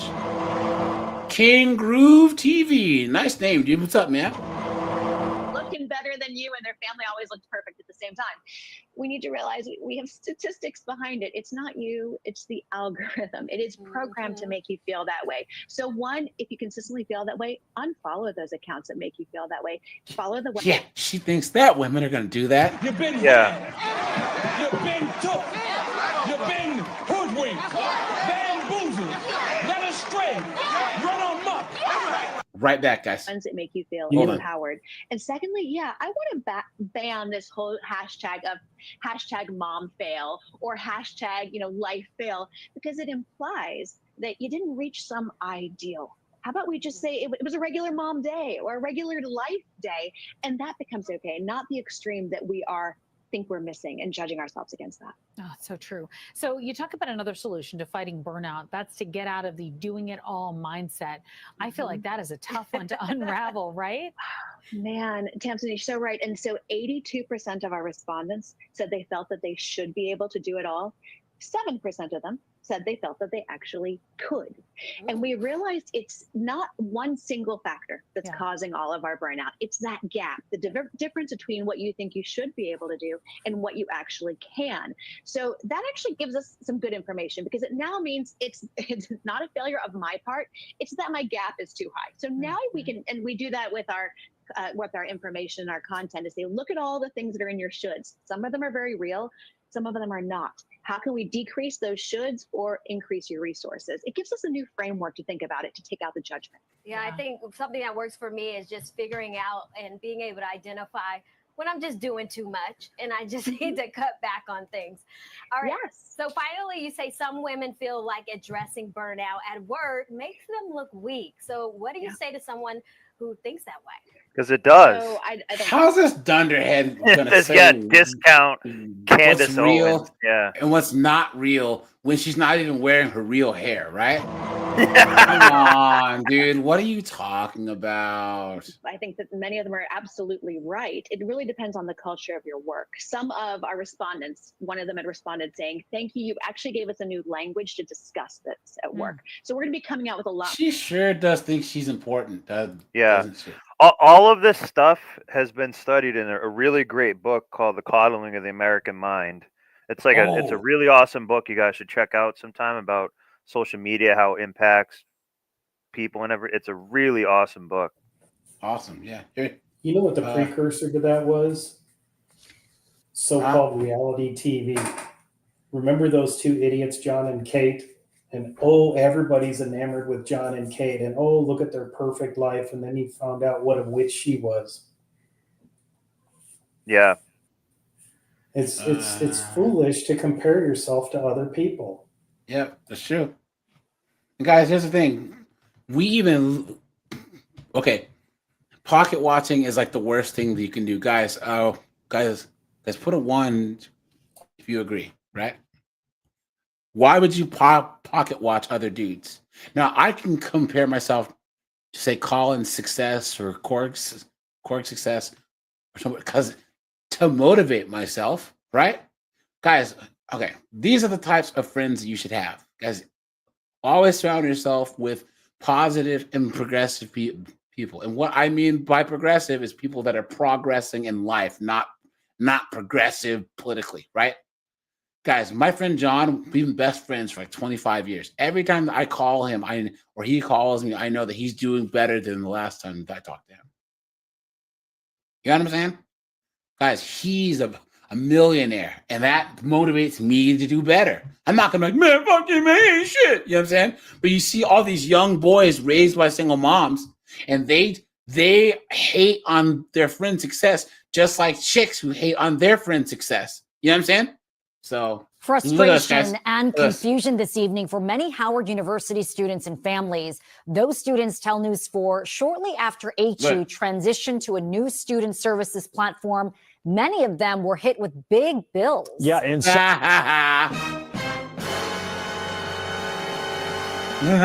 oops, look at that. By the way, you owe us $10,000 extra dollars. In some cases, tens of thousands of dollars, bills these students say must be taken care of before they can enroll in classes in just a matter of weeks. Our Dominic Moody joins us. This is what you get for going to a HBCU. Sorry. You know, I have friends of mine. My one friend, she went to Tuskegee, and she and her husband, like, we would never send our kids to a HBCU ever. Live near campus. And Dominic, these students say they simply don't know what to do. Yeah, Jim and An, you know, when we speak with some of the students, they tell us that their education is in jeopardy. And they were shocked when they found out how much the university says that they owe, which in one instance was almost $60,000. Damn. Alyssa Jones is a first-generation college student at Howard University. Jones says she's a couple classes away from the finish line. That was until she discovered she owed a huge amount of money to Howard. Right now, it says that I owe that $57,540 something. Wow. Like it says I owe the whole thing. If you have any type of hold, you cannot register for class. But with these obsessive amounts of money that they're saying that obsessive. You guys see how good of a school Howard is, right? we owe, it's almost like that's not one semester's worth of tuition at all. That money has been there, but where and why are we just now finding out about it? Jones says in her previous 4 years at the university, she was on scholarship and never owed more than $15,000 per year. Jones says she received notice of her she was on scholarship and still had to pay $15,000 a year. Blue Moon Warrior, what's up, my friend? balance, nearly 4 times what she's used to owing, after she says Howard University transitioned to a new student financial platform. Out of the 14,500 students at the university, Jones says she's one of the 1,000 students that the university announced has past due balances. News 4 heard from multiple students in similar situations, like Kimora Hughes, a junior who says she first learned she owed $15,000 in April. It's just been extremely stressful. One, because I feel like the people in our offices are not communicating amongst each other. From there, Hughes says her family took out a loan, but after several attempts to confirm that Howard received the money, she says financial aid representatives told her they had no record of her loan. Look at that, guys. There's no way Howard never received this, but I have the email of the loan being approved.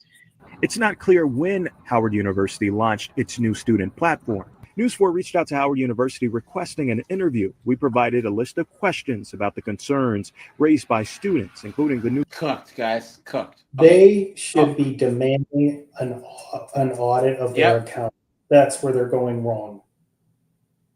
Guys, look at this. Next up, we want to head out to New York City. Columbia University and the Trump administration have reached a deal after a long battle over funding and a civil rights investigation that accused Columbia of turning a blind eye to anti-Semitism on campus. Fox's Caroline Elliott now joins us with the latest here live in New York City. They're going to pay the administration $220 million. Wow. You guys know that they found something on these dunderheads, letting these students harass. Guys, look, there's a lady that I work with, and she's a small hat. Her daughter can't wear her Star of David on her school campus where she's at, because she was getting harassed by students. Guys, this is America. Think about how insane that is. You know what I'm saying?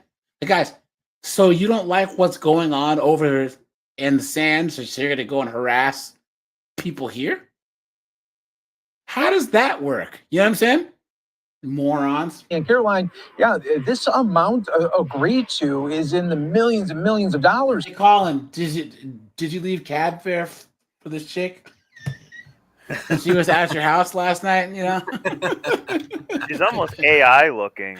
Yeah. She's like all these babes. You get their pilot lit, they can suck start a leaf blower. Here. Yeah, Mike, looks like those protests are going to cost Columbia a lot of money over the next few years. We know the school will have to pay $220 million to settle with the Trump administration. And the deal is happening after a long back and forth that really goes back to those chaotic protests we saw break out. Morons, good. We covered this. Wow. Yeah, You and did a then the video other right thing, on guys, that. I'm going to do a Frustration. CNN news on this. Look at this, guys. Well, the impact of job loss is being felt nationwide, especially among Black women in the labor force. According to the U.S. Bureau of Labor Statistics, in February, more than 10.5 million Black women were employed. But by June, that number dropped below 10.3 million. Yo.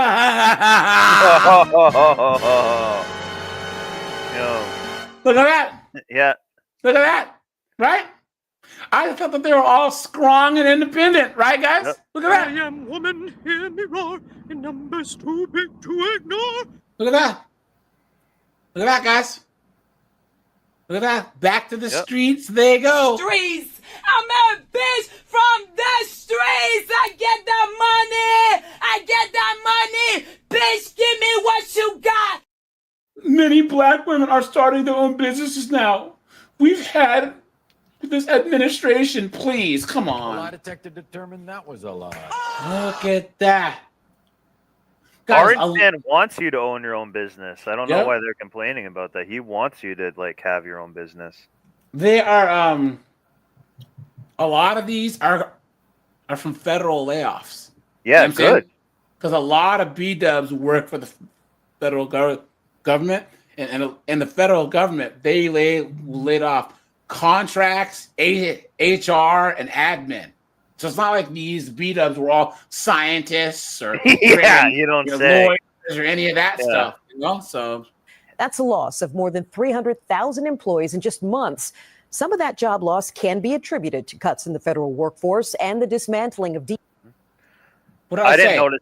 What did I say? Wrong way. What's that? I said I didn't notice any change. The government's still running just fine as far as I can see. It's funny how that works, huh? EI programs in the public and private sectors. Gender economist Katika Roy joins us now. She Gender economist? Oh my God! It's like a transformer. You've been took. You've been hoodwinked, bamboozled, led astray, run amok. Gender economist? Oh my God. That's a fake job. Guys. Well, hold on. Gender economist. What the fuck? Guys, I try to not swear. I really do, but what the fuck is going on?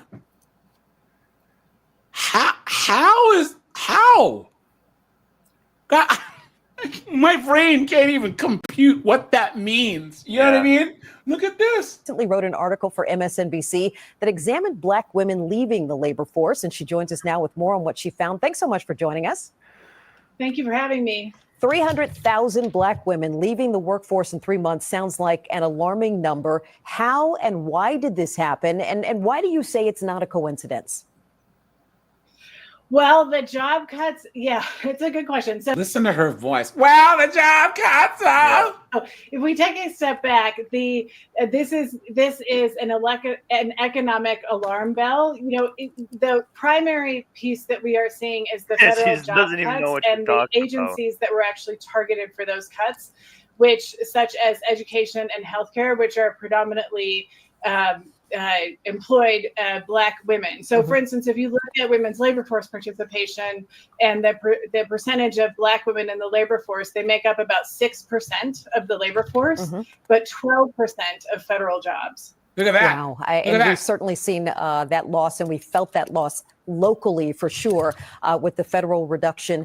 What kind of impact? So we talked a little bit about the economic effect. What kind of impact is the loss of Black women in the workforce having locally, nationally? I mean, what does it mean for the future when it comes to things like student loans, home ownership, and building generational wealth? And that's a great point. So one of the things that we know is for every Guys, and we'll get back on the topic here in a second. But guys, I need you to explain to me what you guys think generational wealth means and what you think the B-dubs think generational wealth means. Anyone? B-dubs general wealth is, or like idea of generational wealth is going to be like having like a condo, Nissan Altima, like having a lot of stuff, but none of it's paid off. And they're going to have a few degrees on the wall that are like useless, but they've been to like Europe or something, so they think they're like very distinguished. Yeah. Well, you know, in a traditional sense, generational wealth was inheriting property, inheriting, cash assets. With B-dubs, B-dubs, they think that, my great grandpa, he was sold by a tribe in Africa over to some Spanish conquistadors, and therefore now I deserve to have the government give me $1 million. Yeah. Or, well, guys, so generational wealth is anything that you can pass down to your children or your grandchildren. Anything. It doesn't matter if it's $50,000, if it's $100,000, right? That's wealth that's passed down from generation to generation. Now, these knuckleheads honestly think that you can go from poverty or lower class to never having to work again. They think generational wealth means you never have to work again. That's their idea of generational wealth. That's the dumbest thing I've ever heard. That is the most ridiculous thing I've ever heard, guys. Generational wealth. And guys, you guys remember Kevin Samuels had that one chick on his show, and she was like a 45-year-old chick with no kids and wasn't married, and was like, I believe in generational wealth. He's like, why? You don't even have any generations. You aren't married. You don't have any kids. Like, yeah. What generation are you talking about? She's talking about degenerate national wealth. They're like degenerating. Yeah. Just stupid. Why? Let's do this. Okay. Hold on, guys. Give me 1 second here. And what do you think this woman's job is all day as a gender economist or whatever? Nothing. Like, it's a fake job. It's you know what I mean? It's a fake title, fake job. But she's probably paid pretty good. Like, that's probably a position in some type of institution, and she probably gets $100K. Yeah, at least. Yeah, And, you know what I mean. And then she does these stupid seminars and talks and all this other crap. You know what I'm saying? So, okay, here we go. Percentage point of women leaving the labor force, it actually hits GDP at about $164 billion. So in other words, the connection is 1%. Blah blah blah blah blah. But guys, back to the topic here. All right, and let's go to TikTok here. Let's do that.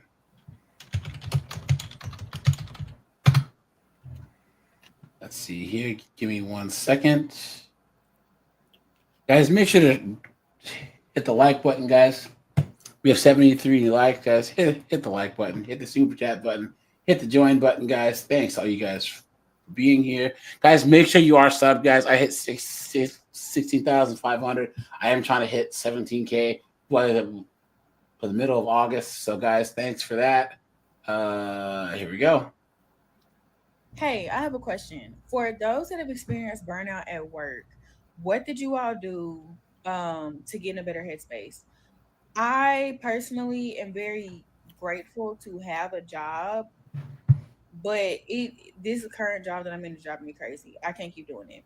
Like, I feel like the last year at work, them people have been driving me crazy, and I'm ready to exit stage left immediately. Like, yesterday was my final straw with these people. So what did you all do, or what are some steps you all are actively taking if you're currently experiencing this to get into a better headspace?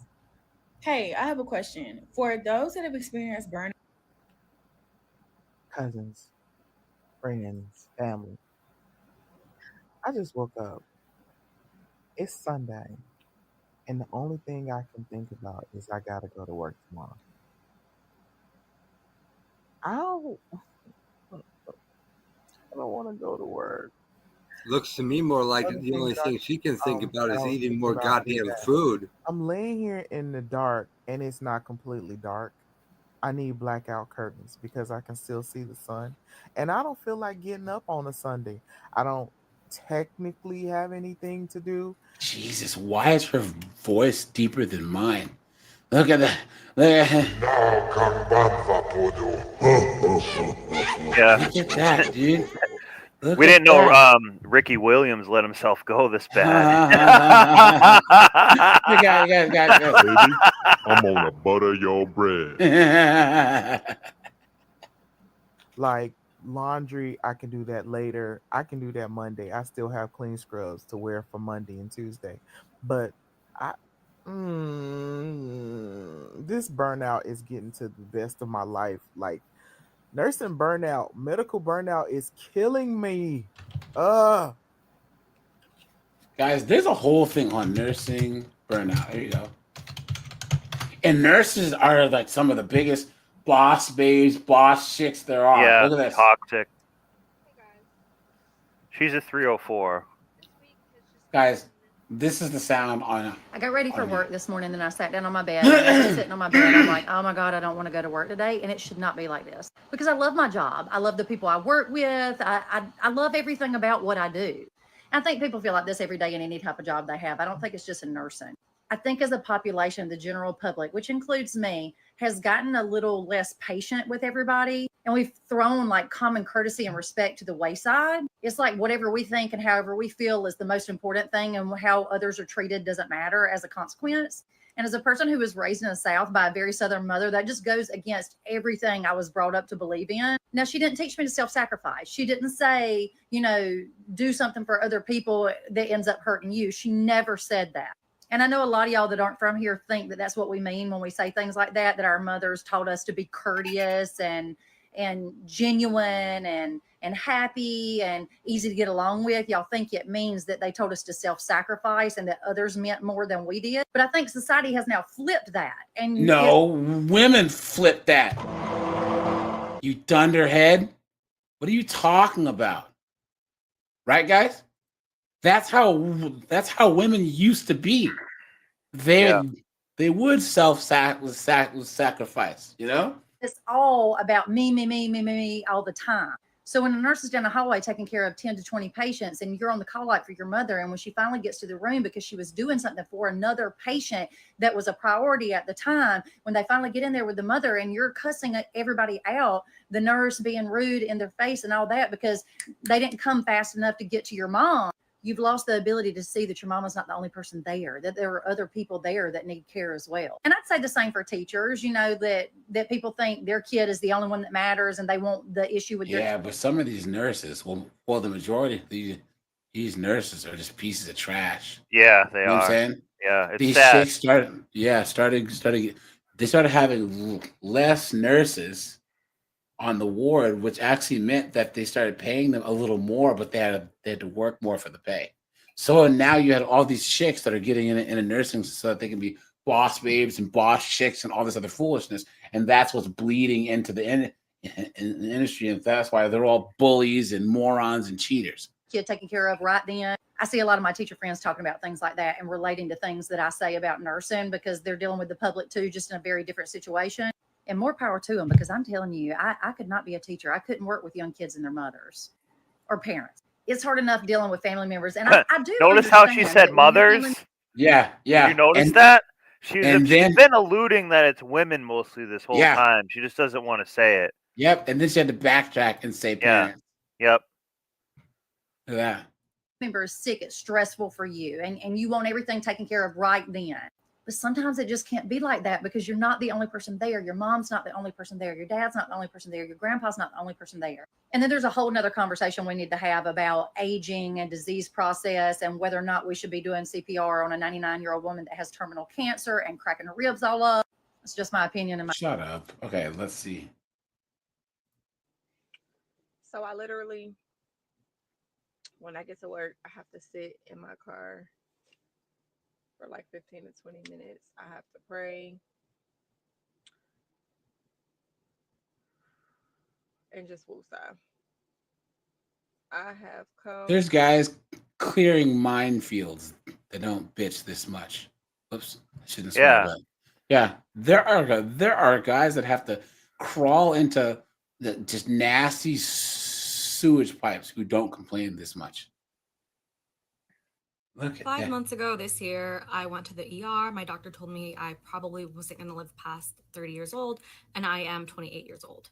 I'm going to share my story, but I do ask that you guys listen to it with an open mind and an open heart. During the pandemic, I started drinking a lot. It was just like a beer or two or a glass of wine, a margarita. Pretty much. Oh, so she's alcoholic. All right, guys. Here, I have her saved. Guys, let's talk a little bit more about burnout, and then, guys, let's talk about coping. TikTok. Jesus, she's a nurse. I don't really know what I'm doing. Moly. Nurse Can you Ratchet. imagine guys waking up from a coma and seeing this thing? You'd be, "Ah! I'm in hell." All right, here we go. Let's go back. Okay. So I'm in my car and I am about to drive into work for first time in Leave it to 304s to ruin an English accent. Usually, like, Indian chicks and like Pakistani chicks that are English, that's kind of sexy. You know what I mean? But Yeah. these chicks, actually, I'm a 304. Yeah. My boyfriend uses me as a toilet and an emotional litter box. Litter box, like I'm the bin.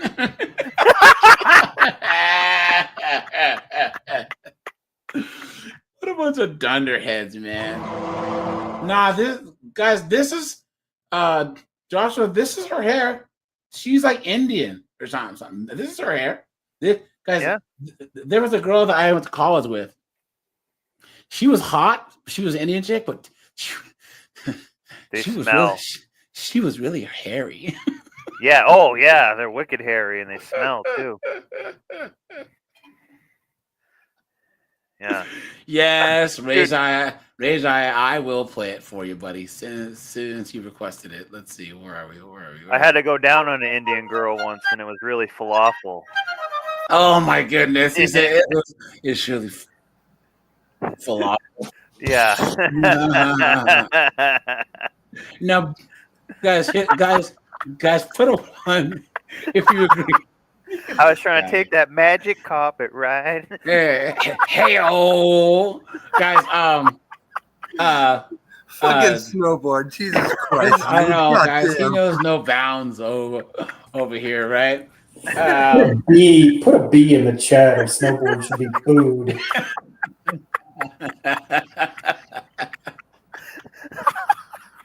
Look at that, dude. Guys, and like Rick, he'll say your boos mean nothing to me. I forgot what I was gonna say. Oh, guys, put a 1 in the chat. If you agree, Indian chicks are like redheads. They're either gorgeous or they're gargoyles. You know what I'm saying? Like Yeah, there just like is no in between, huh? Yeah, just like Persian chicks too. Yeah. Yeah, Persian chicks are either 9s or they're 1s. Yeah. Guys, Yeah. that's the one group of chicks where it's rare to see an uggo Persian chick. I'm serious. Guys, Persian chicks are some of the most gorgeous women on planet Earth. I don't know what they put in the water over there, but guys, man, like even when they get older, they're still fine. It's crazy. I don't know. It's something about their facial structure or whatever, just something about them. They're just fine. Or there's that now and then one where they're just ghastly. You know what I'm saying? Redheads, mixed race chicks, like half black and half white chicks, or half black and half Asians. Half black and half Asian chicks are either hella fine or they're just friggin' Ninja Turtles. You know what I'm saying? Seriously. Like, there was a girl in college that I knew, and she was mixed race, and she was so ugly. I was like, well, you're what now? Yeah, my dad's white and my mom's black. I'm like, are you sure about that? You know, so a little over a week and taking a bit of time away to deal with this burnout. In the past week, I've done social worker supervision.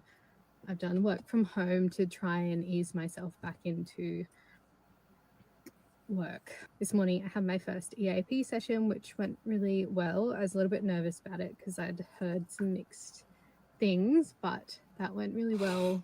And the therapist I spoke to was lovely and has suggested that I take a more proactive approach to practicing my breathing to focus on regulating my nervous system. So that's a start. there's guys that are working in coal mines that don't talk like this, guys. Hold on, I gotta see this chick.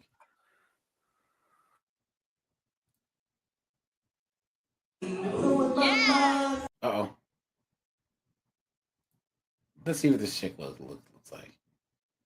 Yeah, she can get it, you know? Let's see. Yeah, you know? I might even give her my real name.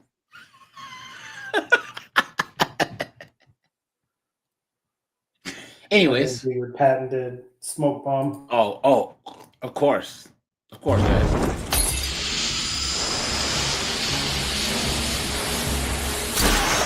Who is this guy? I don't know. I might even put a little bit of curry powder in the smoke bomb so she gets a little bit of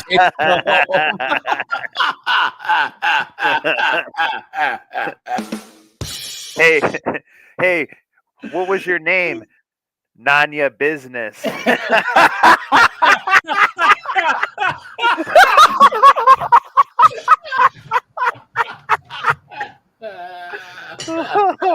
Oh man. Oh no, look at that, dude. Look at that, man. Okay, here we go. Let's go here. Sorry. Is talked about enough. So one thing that I don't think is talked about enough is corporate burnout doesn't necessarily come from hating the job itself. A lot of times it comes from not having the luxury to be able to leave it. There are people that are working in jobs that are draining them emotionally, mentally, sometimes even physically, not because they want to.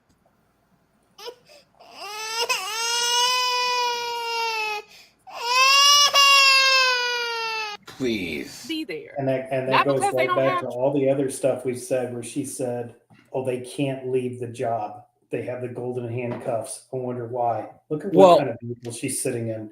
Yeah, there you go. And guys, Yeah. this is why you see so many lawyers that are men, right? They can leave law because a lot of male lawyers don't. So the only thing that puts them in the golden handcuffs is having a wife and children.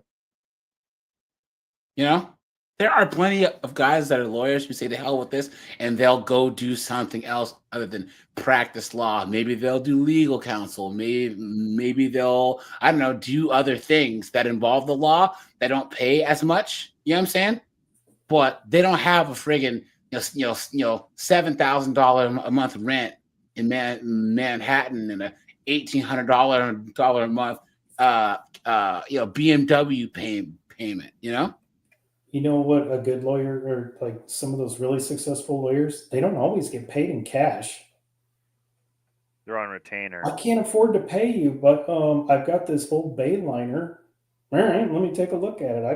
I know guys who knew lawyers that's how one got a cabin by the lake. He took it in trade for representing somebody. Yeah, it's true.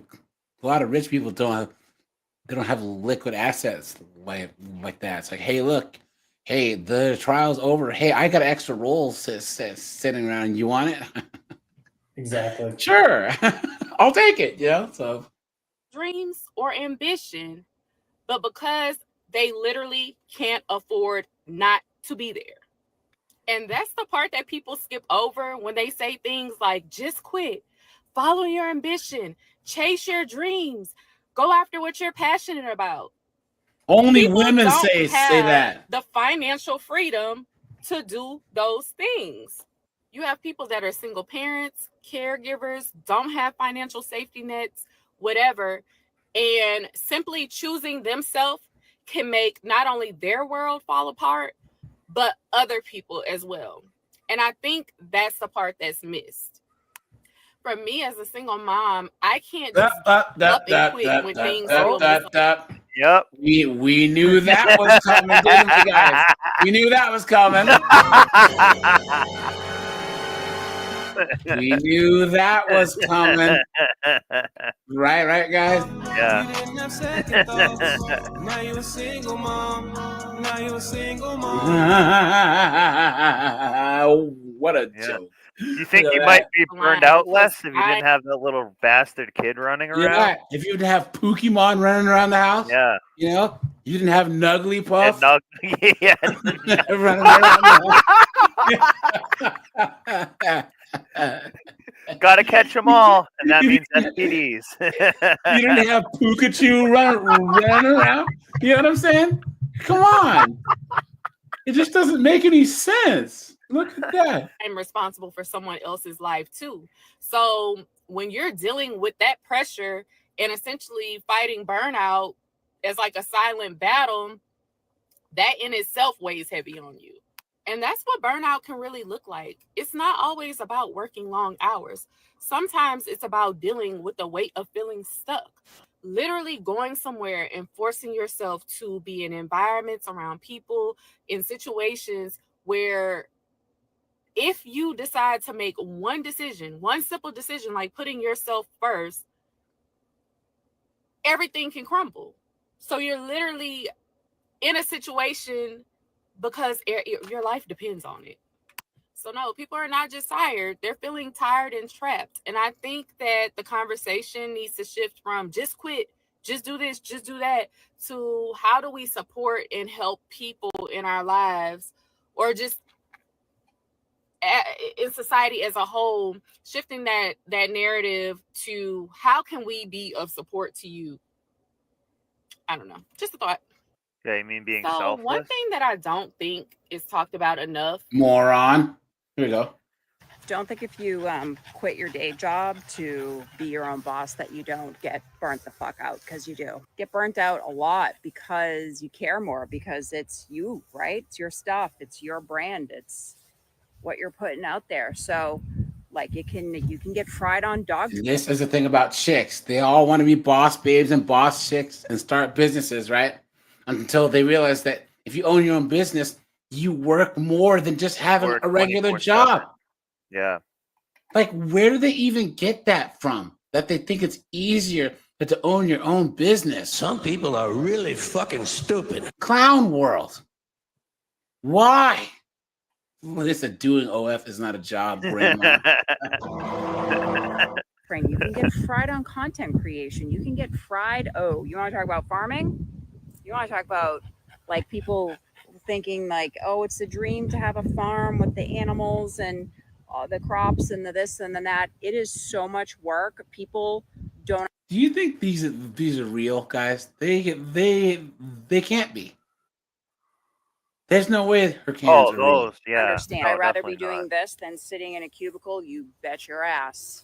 But you have to take time for yourself, and I'm trying to get better at that because I'm going to admit to you guys, I'm kind of fried right now. I'm kind of fried. I just stepped in a huge dog shit. What are you going to do? Oh, the other awesome thing is that you don't get a matching 401k. I have an IRA, and you pay a lot for health insurance because America. So if I was going to have the same level of coverage as I had at my corporate job for what I have right now, it would cost us, just me and my husband, $2,600 a month for Blue Cross Blue Shield. That my mortgage isn't even close to that much. So there are perks to having a corporate job. Like I said, would I rather be doing this than sitting through a mundane meeting that could have been an email? Absolutely. But you can get fried. I'm fried. Don't think if you... Here you go, guys. Hold on, I gotta see. Let's see what this shit looks like. Yeah! Oh my god. Yikes, dude. Look. Do your happy face. Sad face. I haven't done a menopause video yet. I need to do that. So I'm yeah, there's no way Those these fake. are real. Yeah. There's no way. You guys notice how she always wears this type of stuff in her videos too? Tattoo. Well, yeah, she doesn't have a personality. Guys, look. Yikes! She's a goofy looking broad. Look at from there to that. Yeah. Look at these Mickey Mouse tattoos. Was rude. Ugh. Ugh. Horrible tattoo. Horrible face. What are you Yeah, doing? wicked horrible face. Yeah. Ugh. And then she said, I think it's mostly the eyebrows. You know what I mean? It's like she just goes creepy and just stencils them on her face. Yeah. Like a magic marker. Look at that, man. All right, we'll do one more and then we'll get into the wonderful world of alcoholism with these chicks, okay? Nice. I'm gonna get a drink for that So I right now. took 2 weeks off taking my PTO for a medical leave at my job. I work at a super high demand, fast paced job. And I literally thought for the past year, it was just normal to feel so much anxiety all the time about it and feel exhausted. Ugh, what kind of Canadian? Terrible. What kind of Canadian accent is this? It's like AI Canadian 304. She's speaking in like statements. Yeah. It's like very strange. English, motherfucker, do you You know what I'm saying? Like, what are you talking about? Is any Canadians here? Guys, she's trying to put in a twinge of 80s Valley Girl. Yeah, exactly. Yeah, Canadian Valley Girl. Ugh, look. Every day, but in reality, I was just super burnt out. So I had to take time off for my doctor, just because I literally could not take it anymore. So just some symptoms I experienced from burnout. I was waking up in the morning and literally like full-blown panic attacks and having panic attacks throughout the day. Ugh. And I was nauseous at the same time every day, dizzy every day. And that includes on weekends as well, not just during the work week. Guys, do you believe She's probably knocked up. She's probably got knocked up. Cora, what were you saying? Like literally. Like this is what I'm talking about. She doesn't even say about. A bit. Ugh. Guys, can you imagine this chick trying to dirty talk you in bed? Oh man, no. I didn't like. I wasn't. Guys, make sure to hit the like button, guys. Hit the super chat button. Hit the join button, guys. Appreciate that. Hit the like button, guys. Let's check the likes here. Give me a second. He's like, hey, do you like that? Let's see. Like literally. You have 81. Yeah. Ugh. Really interested in doing things I used to find enjoyable. I didn't want to be social. I was tired all the time. And yeah, I was just kind of snappy too, like very, very moody. So I don't know why people like just put up with this within their like full time they're in their career or whatever. So I just want to know, like, does this happen to other people? What do you do to cope with it? Because I need to go back to work next week and I definitely need some different coping mechanisms. Yeah, because we all know what she does to cope now, right? You know, she's out there in the bars letting Canadian Chad, you know what I'm saying? Exactly, yeah. You know, put the hockey puck in the net. You know what I'm saying? Freaking Canadian Tyrone shoot up the club. What does this chick look like? Hey, you got me. Oh. Can't do that. What does she look like? Those aren't real. Yeah.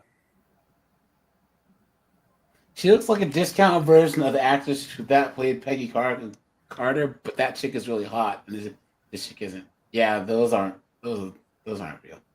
Dude, well, look at this. Look at that simp.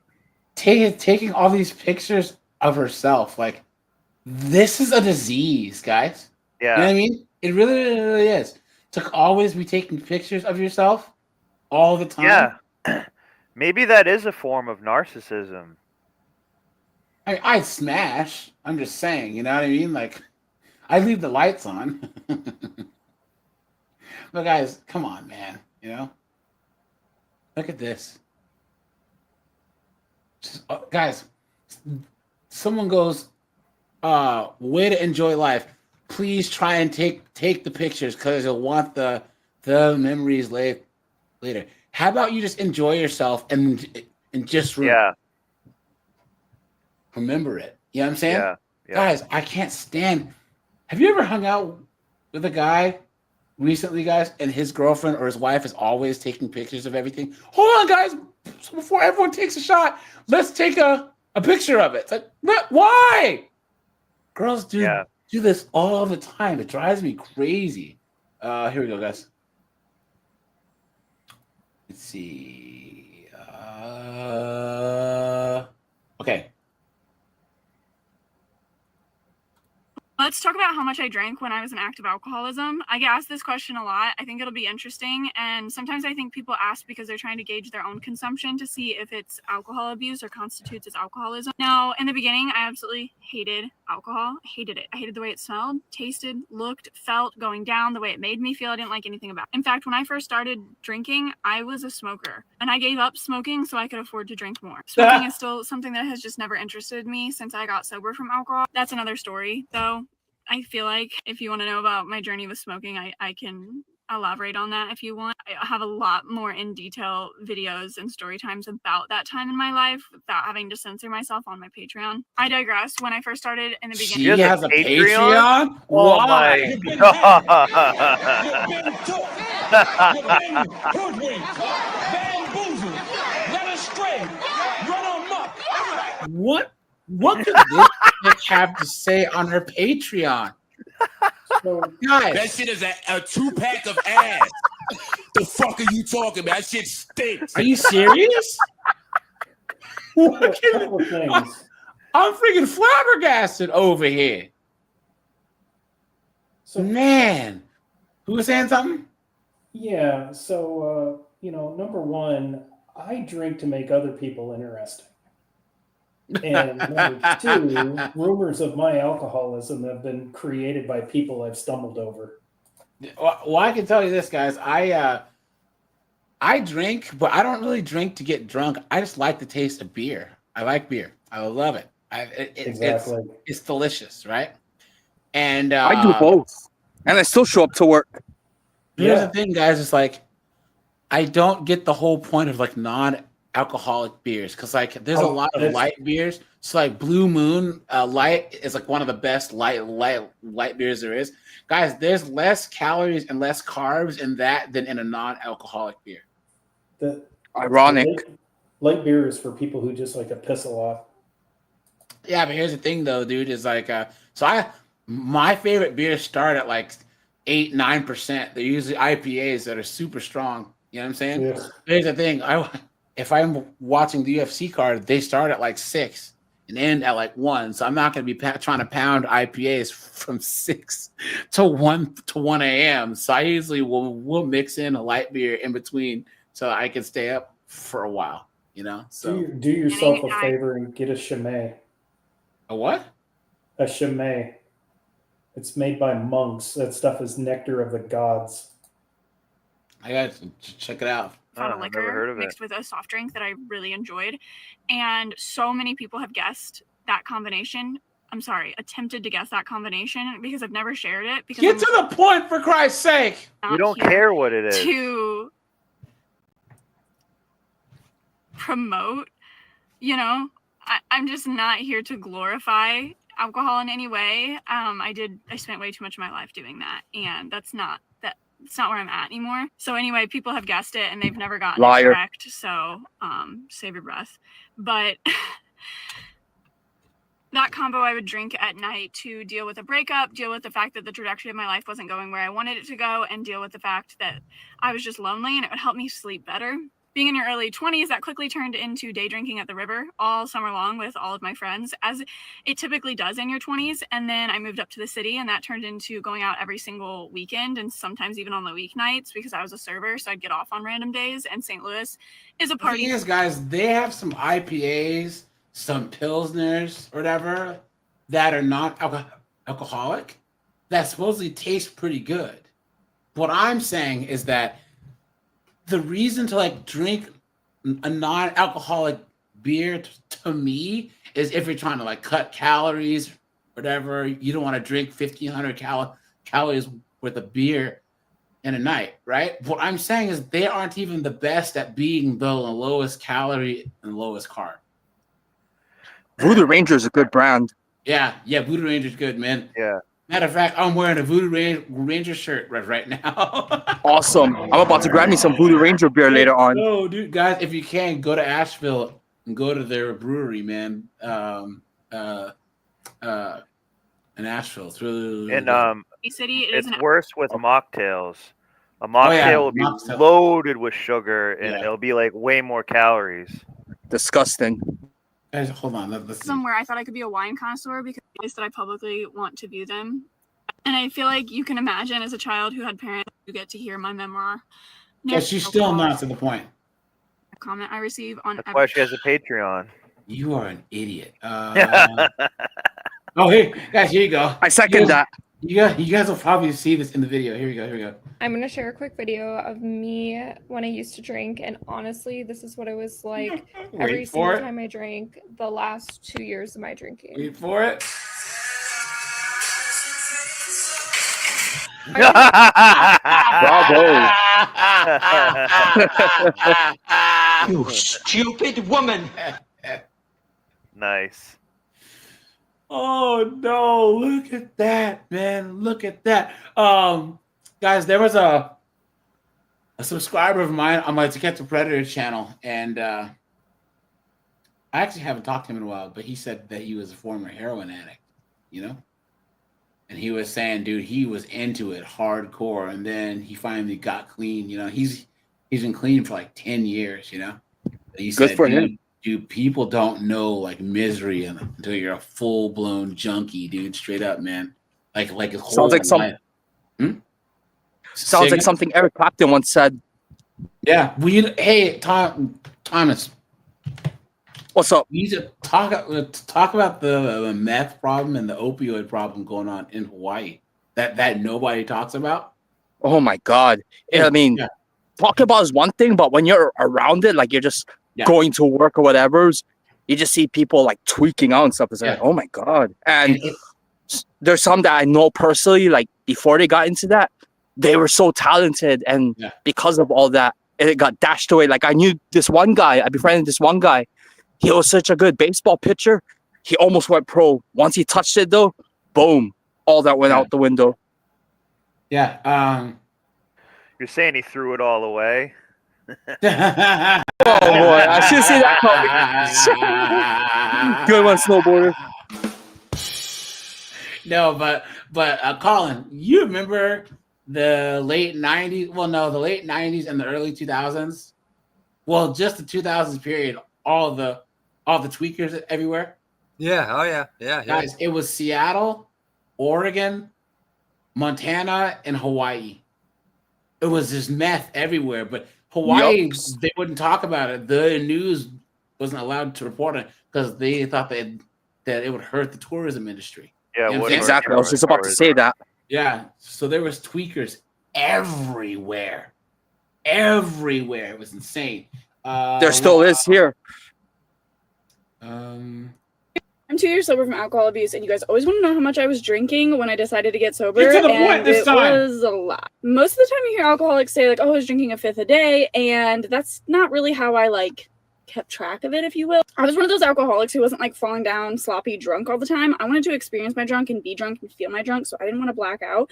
So I would pace myself, and I would do about 2 shots every 2 hours. It was 99 proof vodka by the time that I quit. When I first started, I was drinking whiskey, and if you don't know what getting whiskey sick is, whiskey is a very dark liquor and it's very hard on your stomach, and I was tired of getting whiskey sick, so I switched. Try gin. Now, drinking those shots of vodka every single day didn't include glasses of wine at night, beers throughout the day, cocktails when I went out to dinner, or like my binge drinking nights when I went out on the weekend. I would save myself 2 shots to wake up to, and that's when I knew I had a problem, because before I was saving myself 2 shots to wake up to, I was saving myself at least a glass of wine in the bottom of the bottle, to the point I would buy 2 bottles because I knew that I would at least finish the first one. Honestly, regardless of the amount of alcohol you consume, if you are using alcohol to run away from any type of problem, to cope with any kind of traumatic event, to use it to numb your feelings, to give you a false sense of confidence, to give you a false sense of reality and a false sense of self, then you are abusing alcohol. You might not be an alcoholic until you are physically dependent on it, but you're abusing alcohol if you are mentally. Out of all the drugs to be dependent on, and guys, I'll try and pull up a thing about women abusing alcohol, because this is all related to the original topic. Guys, drinking, the physical act of drinking that much. We see these guys drink 23, 32 beers in a row. I mean, in a day. The physical act of drinking that much, whereas other things you just kind of inject and smoke, you know what I'm saying? But drinking that much liquid, you know? Abusing. Hold on. Yeah, but it's a great way to time travel. Forward into the future, right? Works every time. Indeed. There we go. Oh, you stupid thing.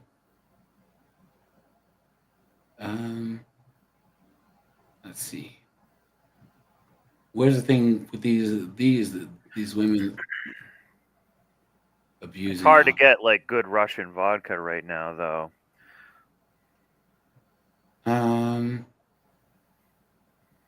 I agree. Okay, here we go. You probably want Finnish vodka instead.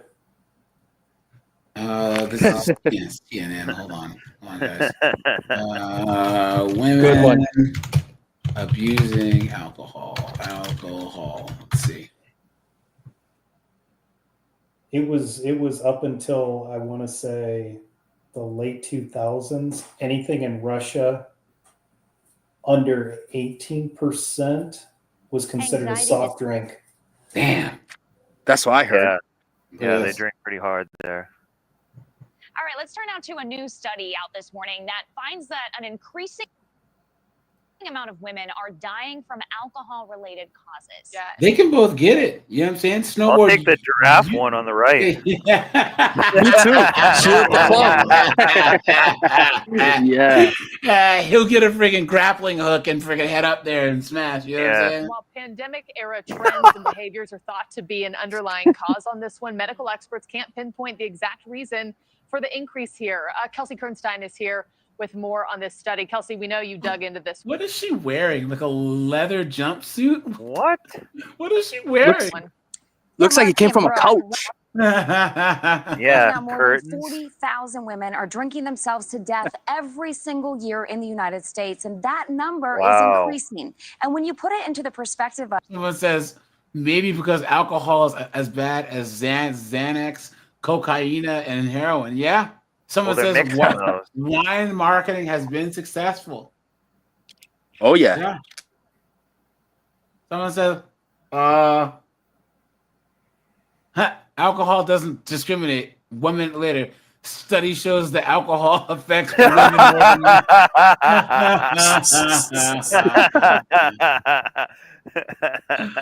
Look at that, dude. Look at that. these are more of our mothers, sisters, daughters, and grandmothers that are dying from alcohol.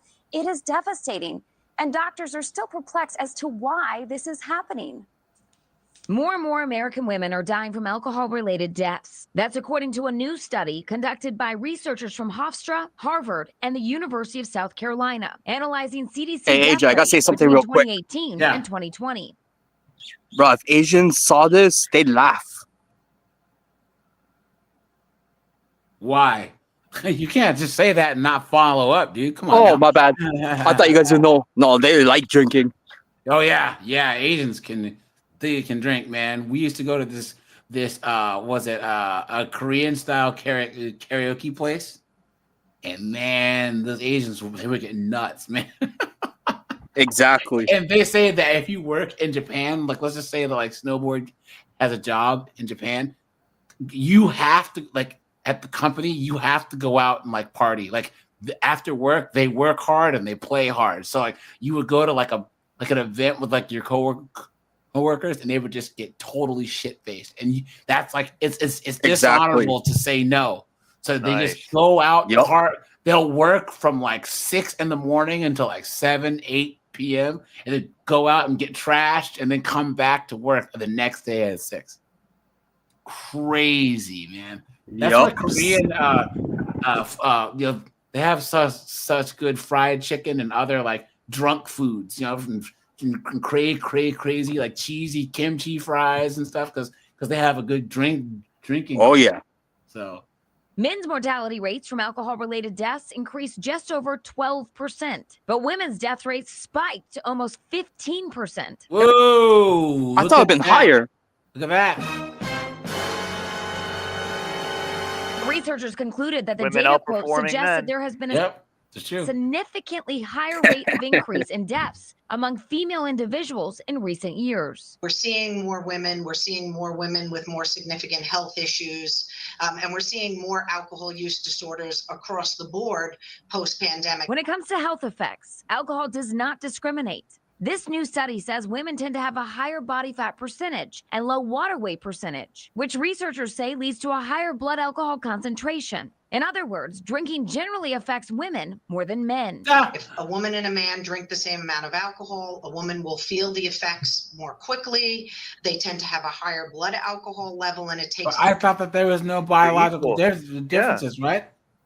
I thought that we were equal. I thought that they were outperforming us men and everything, right? You know? I am woman, hear me roar, in numbers too big to ignore. What are you saying? I'm confused because in all the 50304 videos we see of these women doing roadside sobriety tests, they've only had 2 drinks. Yeah. That's so true. Yeah. Wimps. Look at that, man. So they must be serious lightweights at only 2 drinks. Well, it's not that they're lightweight. When you're on 4 medications, that kind of like makes one drink like 3. I never thought about that. Yeah. Yeah, it's true. Longer to metabolize it. Researchers unable to pinpoint an exact cause for the increase in alcohol-related deaths in women.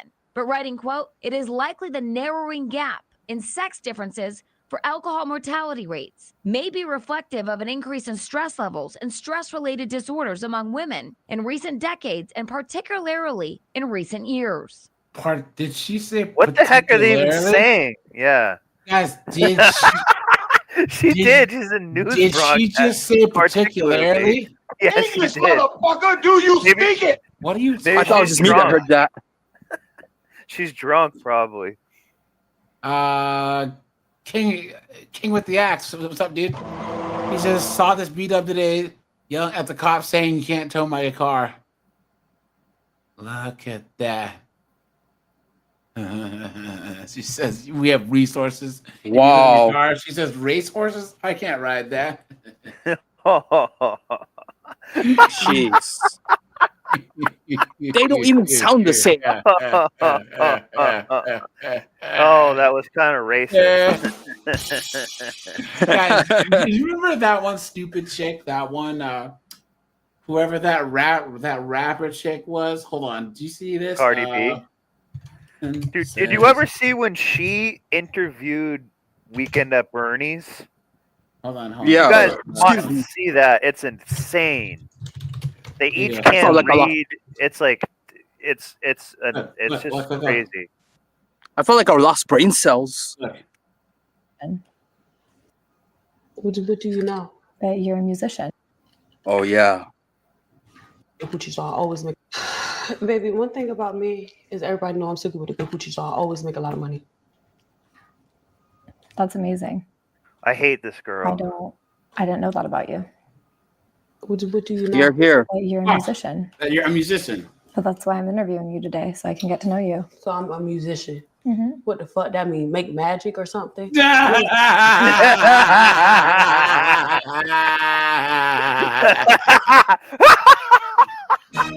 Hell. I still lost brain cells. God, look at that.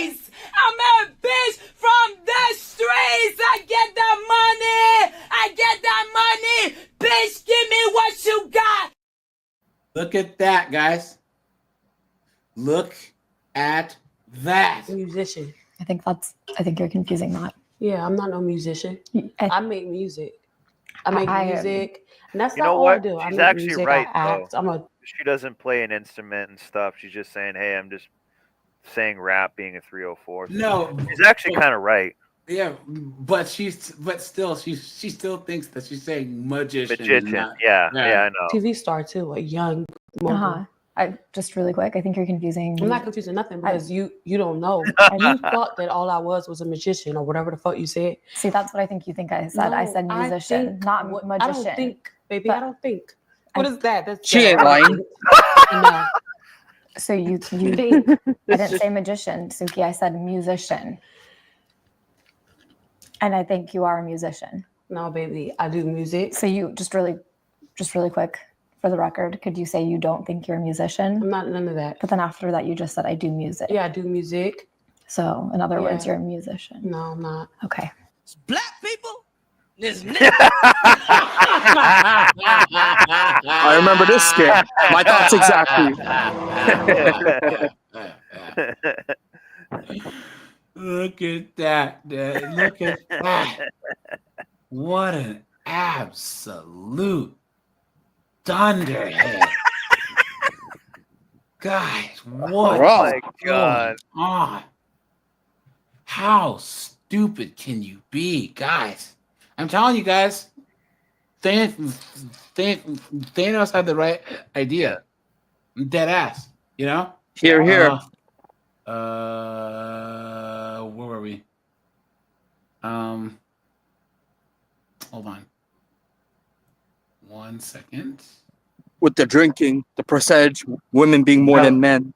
That's right. Here we are. Thank you. Of course. To everybody, everyone's been kind of cooped up and are looking for ways to escape. I do think that it has become another opportunity for escape for women. I think that things have gotten harder for women over the years. And whose fault is that? Whose fault is that? Exactly. I got something to say in relation with this. I think they're going through this whole alcoholism stuff because they lack accountability. I think if they had accountability, then it wouldn't be that high. That's just me. Yeah. Tougher than ever for women, but organizations like the Gateway Foundation and others are available to offer assistance and recommendations to curb alcohol addiction. It all starts with a simple phone call. I think that's what scares people off a little bit if they think, I'm going to call this 800 number or, get information from this website. It means that, I'm an alcoholic, but that's not the case. It's really just getting the information. The CDC says that when women Any chick named Mercedes anxiety is a disorder 304. is up Facts. Exactly. I was thinking the same thing. Same with Lexi. Oh yeah. Pandemic is shedding a light on a variety of social issues. Dang, she's like a skeleton, dude. Yeah. Yeah. I'd give her a bone. I think if I gave her a bone, she'd shatter. Look at this, dude. Everyone's got one of these in their closet, right? You know what I'm saying? Yeah. No one's perfect, Including alcoholism. And all new at 6, we are taking an in-depth look at the rising rates of alcohol use in women. According to a recent study, during the pandemic, women have increased the number of days they heavily drink by 41%. Damn. 7 Eyewitness News reporter Ali Chewy is taking a look at what's driving the problem and the warning. Thing like this, a meme poking fun at drinking during the pandemic. Not to brag, but 2020 me can drink college me under the table, or it's called quarantine coffee. It's just like normal coffee, but it has margarita in it and also no coffee. But behind the joking is a growing problem. A rise in alcohol use among women. The trend nationally always mirrors the communities. Brandy Vandermark Marie is senior. Anyways, yeah, guys, this is all these boss babes, right? A lot of these boss babes and boss babe chicks. This is a result of all this boss babe stuff, right? They end up drinking, taking more Xanax, right? All this foolishness. Adderall. Yeah, Adderall allows you to drink like a lot more. So by the time you start getting a buzz, you've had like triple the drinks you normally would. Yep. And they take them suppository style. Yeah. Hold on. Let's do this. Women on.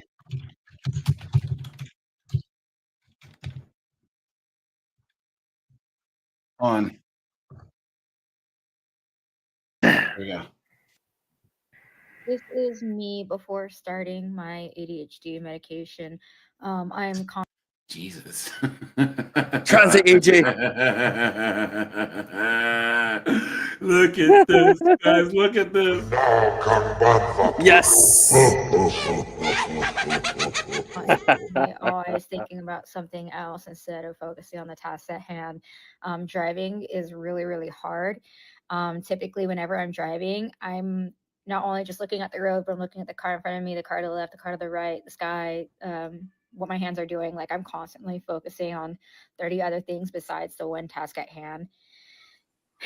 Like it's called spatial awareness. Why are you right up in the camera? That's what I don't understand. Because I just mentally The can't farther away she gets, handle the worse she living looks. in reality and trying to juggle my thoughts that you have to fucking put together afterwards. That they Shut up. All they do is whine. Yeah. Jesus. Look. Oh my lord. Whip it up. I'm a bitch from the streets. I get the money. I get that money. Bitch, give me what you got. I'm wondering, what is it like to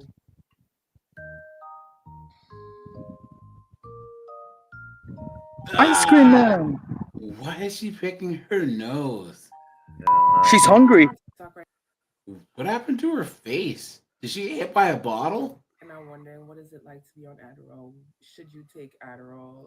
Will Adderall help your ADHD? Please watch this video. I am not a licensed professional. I just can tell you my personal. Gee, don't say. Even Mr. Magoo knows that. What and Helen Keller. Yeah.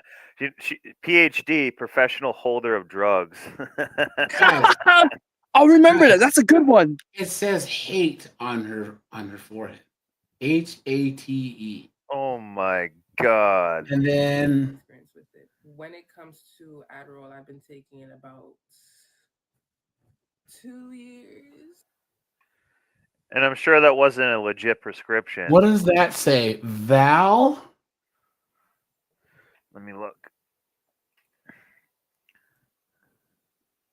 Of course she has kids. Of course she does. Why? Why? Disgusting creature. A nigga got the Disgusting. All of her tattoos look like jailhouse tats too. You know what I'm saying? Right? Look at that. At least get your tattoos done by a professional. You know? If you're on TikTok right now wondering. Ugh. Is this Day 3, no Adderall. How do I is this a transformer? I was about to say. Yeah. Yes. feel? Well, exhausted. I'm exhausted. I'm not waking up early. I am taking naps. Like I literally took a nap at like 10 a.m. and like slept for an hour the other day. I fell asleep on the couch at like 4 p.m. and like full on fell asleep. I've only been working like 2 hours a day, maybe a little more. I'm actually in a great period for that because I have a course called Personal Brand. She looks like Accelerator. Jason It's Segel. their brand and create content and like, right? Lawrence, no, literally tries to eat my underwear. Cannot. I've been eating more. I knew that was going to happen as well. Guys, these are the chicks that are out here to date, guys. They're all jacked up on freaking Adderall and all this foolishness. You know what I'm saying? Adderall is basically like meth light. Guys, Exactly. you guys remember Oh on my Speed God. Racer? Yeah, Oh no. Oh It no. was hold Racer on. X? No, wasn't it the guy from the car acrobatics team, right? Who was the guy that had the goofy glasses? You guys know who I'm talking about, right?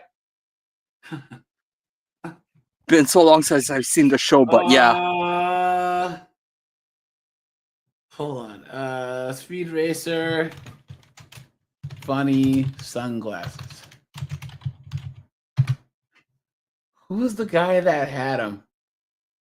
And they were like, they look like that. You guys know what I'm talking about, though. Yeah. There he is.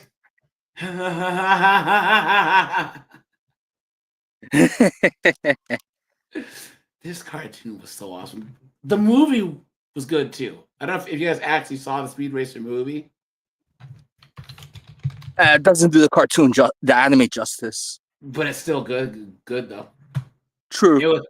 It didn't get the respect that it deserved, but this is a good movie. It really is. People, how can I put it? It was good. Go back and watch it again, guys, and you'll appreciate it a little while. I think that it was a little bit ahead of its time, but it's pretty good. Anyways, I digress. Yeah, guys. Anything else about these knuckleheaded boss babe chicks? You know, Stay clear away from them. They try to approach me, smack them with my silver crucifix. Be gone. Let's see. Hold on. Oh yeah, you guys remember this chick? Okay, I wanted to come on here and tell y'all my business Yeah. is really failing right now. Like, I don't even know what to do. Is it the economy? Is it because I'm doing something wrong? I don't know.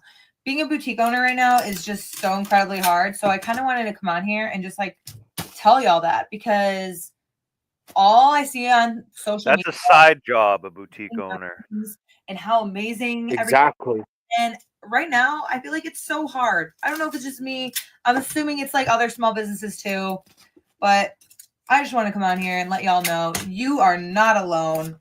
And for those of you ordering from my small business, because it's very few orders, I appreciate you and I love you, because it means the absolute world to me that you're spending your hard-earned money on my small business. I went from making sales every single day, and I quit my job in January, and I was very confident in my decision because I was having sales every day online, to literally going days without a single sale. So for all my boutique owners out there, we got to stick together. It will be okay. Hopefully this time will pass like it usually does.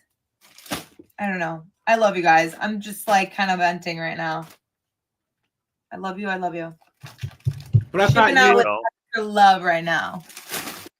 a boss chick. Yeah. Yeah. You know? Why don't you close some deals, become a closer instead of just a 304? So, those Yup. of you that don't know, I own a business in a small town. I own a bridal shop. Had it for about 3 years. Oh, you're cooked. if David's Bridal's going out of business, then you're cooked. Everything's going really, really good. I like quintupled my sales last year. It was amazing. I was so excited. And then everything just stopped. Just nobody was booking appointments. Nobody was buying dresses. And if I did book an appointment, it was somebody that just wanted to come in to see what style of dress they liked and to go order something online that was similar and half the price. It's really hard. This decision has been weighing on my mind since about October. I have not ordered a wedding dress for a bride since July 8th of last year, which is insane that just no one is shopping in actual stores, it seems like. And marriage I is a get it. joke. Online's easy. The convenience of shopping from your Exactly. home. It's so easy. But I also hear complaints daily of, oh, these stores are closing. That's too bad. There's nothing on our main streets anymore. It's because of things like that. The economy is down, and it's convenient to find something cheap online and then in turn kill the small businesses off without ever knowing you did it. And I know we're all guilty of that. It's easy. But if you have a small business, I feel your pain. This was not an easy decision. It kills me. It kills me. This was my dream. I spent so much money and hours and hours on this business, and it is my heart and soul, and it sucks. So if you're a small business owner, my heart goes out to you, and I hope that you guys can make it. And Boo-hoo, right? Not so much of a boss babe now, are you? Nope. I know, guys. I know you guys' arms are are sore from playing the violin, guys. I know. I had to fine-tune mine first. Come on, guys. Make sure to hit the like button, guys. Hit the super chat button. Hit the join button. Appreciate that. And guys, guys, let's switch gears here really fast. Let's do that. Give me a second. I'd like to say something real quick to what this. Yeah, go for it, man. I hope I can say Jezebel, but yeah, try his. Perfect, good. So, women like her really irritate me. It's like try saying, because I think about like what happened with us 2 years ago, and try saying that to them. I mean, at least she had a building and stuff. Theirs is gone. I know some that they're never gonna rebuild, which is very unfortunate. Yeah. Guys, even commercial real estate is cooked. You know what I'm saying? True. The commercial real estate market is cooked. And it's all because of the cough. Cooked. And it's never coming back. Premium real estate to like in these shopping centers and downtowns, cooked. Let's see. I think I should say that to everyone because of the last live stream I was in. My bad, AG, for saying that the dog word, but my code is Jezebel for them. You're all good, man. Let's see. Perfect. Where are we here? I gotta go Appreciate it, man. do one thing. Let's see. Okay, here we go. And guys, once again. Oh, someone dropped this one in the Discord. Let's see. All right, here we go, guys. Let's switch gears here as usual. as usual. There we go, All right. guys. Thanks for being here, guys. Guys, I will post. Always. Post some content on 50304s. I'm just a little annoyed that it got demonetized. Hey, So, AJ, a question in relation with that. So, with that happening to your second channel, that's not permanent, right? Is there like a time where you gotta wait before it gets remonetized? In 90 days, I can reapply for monetization.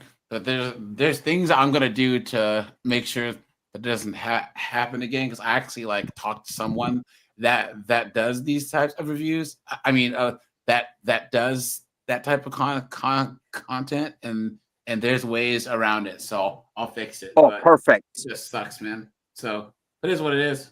Yeah, I found this one. I found this video. Yeah, thanks, man. Yo, bitch, do your fucking job. That's Want why me I to be fucking rude? I don't give a fuck, yo, you ugly piece of shit. No, I want my fucking Xanax. She's one to talk. After her boyfriend catches her cheating,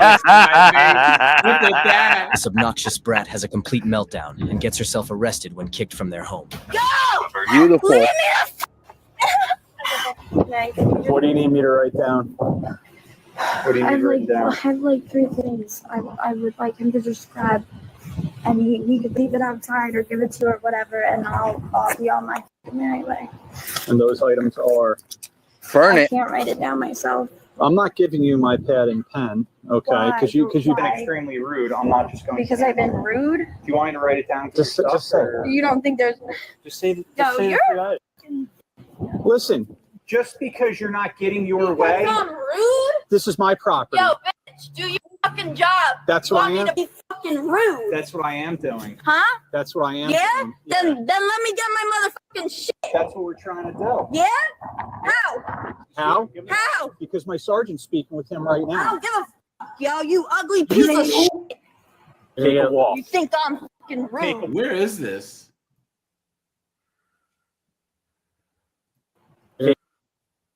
You think I can't I'm tell. fucking rude? I'm kind of guessing like You Midwest, like Wisconsin or something for some reason. Yeah, I like don't know why. Ohio. Probably. Take a walk. Relax. What are the 3 items? Yo, bro. You're dumb as shit. You little ass fucking bitch. What'd you say? I wasn't talking. Oh, sorry. I think whispering's a little fucking rude. I'm talking to my partner. Oh, okay. How about that? Fine. I'm here. We can talk. Okay, well, you could back up a little bit. I don't really want to. Huh?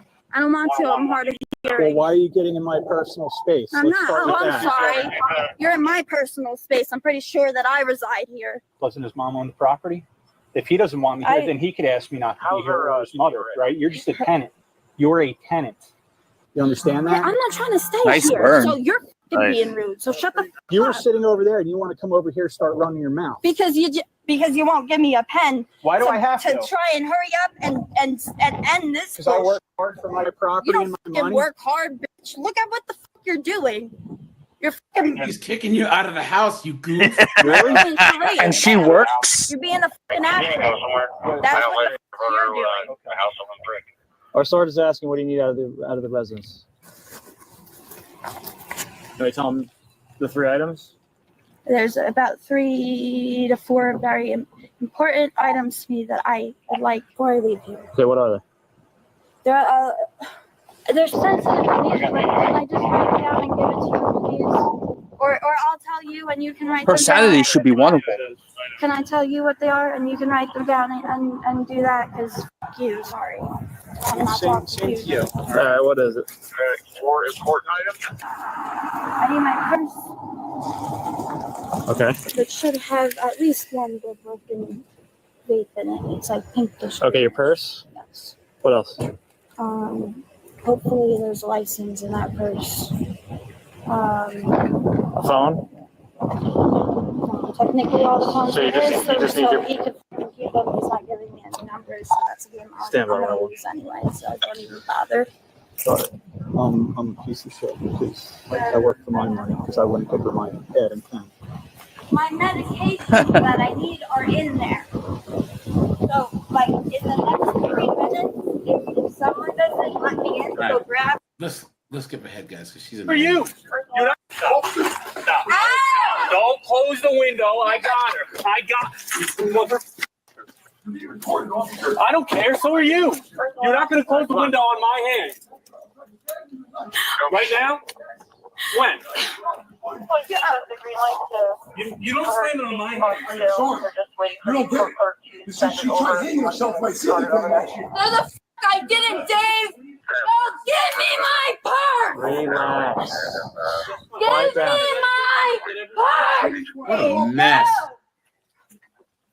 304 rage. No, I want my fucking Xanax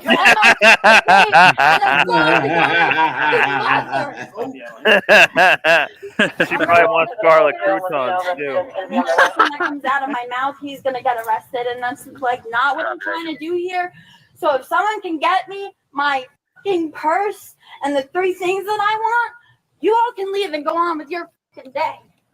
Yeah, you're causing a disturbance. Oh, and Let's go. he's Let's not. Go. Let's go. Please do not touch me. Do not touch Come on. me. You're cold. Let's go. Gotta reintroduce a straight jacket. He's grabbing your stuff. This was a guy that wouldn't let him go this long. Say again? I said if this was a guy acting like this, they wouldn't let him go this long. Yeah. Exactly. 30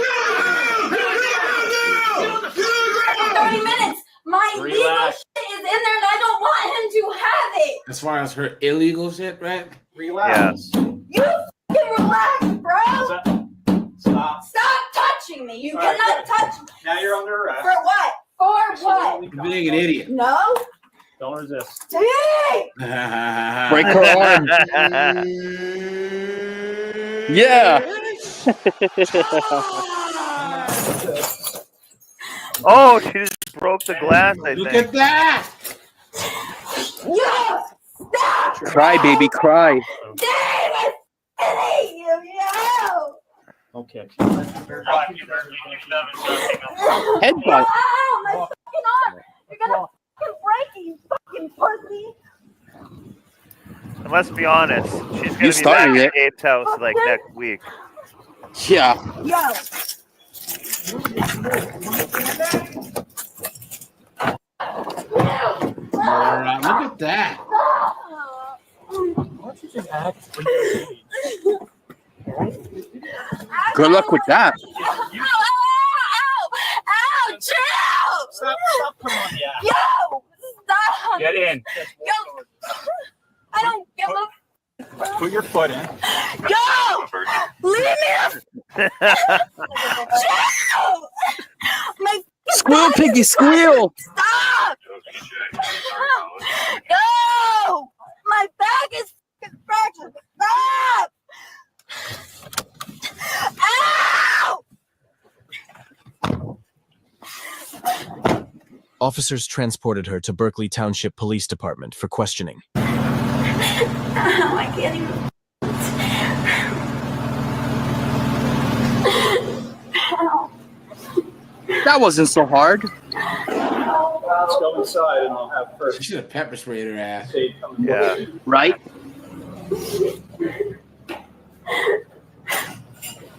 No. Go this way. Okay, well, can you tell me from where so I can get there, please? Yeah, there's black bench right here. Where? There's a black bench right here. Straight. I can't sit straight Then you like can that. lean to the side. Lean with it, lock with You it. have plenty of room in your handcuffs. Okay, Just it's not lean. about fucking having room. I can't fucking. Okay, so he pressed charges on me. Or what does that mean? I'm under arrest because of whatever you said in the car. Can you explain to me what that means? Seriously? What do you mean? Criminal mischief and obstruction? So they're just charges. I don't fucking get in trouble. Can you explain? The lie detector determined that was a lie. She's like a little You're an gremlin. officer, I'm asking. You broke a window. That is Right. criminal mischief. Okay, we were conducting an investigation and you're continuing to act up and prevent us from conducting our investigation. No, I was not. She was charged with 5 offenses, including throwing bodily fluid at law enforcement, aggravated assault on a police officer, criminal mischief, obstructing the administration of law, and involvement in a domestic violence incident. If you like this video, let us know in the comments, and be sure to subscribe for more never-before-seen footage. Guys, what do you think? Absolute dunderhead, man. You're not free to go. Oh. Yup. Okay. We've seen You this. want to rub me into the payment? Okay. Stop. Stop. Why are you trying to set him up when he has a Nashville, body Ohio, cam on? officers responded to reports of I a think we've domestic seen assault this involving one. a minor. Hey. Okay. I thought girls didn't like giving head. Just stay there. Let's start off here. Let's start with some information. I knew. As the officer tried to talk with Sabrina's family, she became very agitated.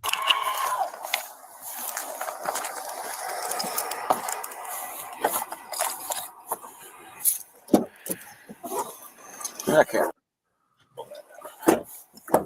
Hey, real quick. Stop. Listen. This makes me think of the song by Quiet Riot. Mama, mama, mama, we're all crazy now. Damn. Listen. Damn. Listen. If you keep hitting the cruiser and you cause damages, you will get charged for property damage. Do you understand me?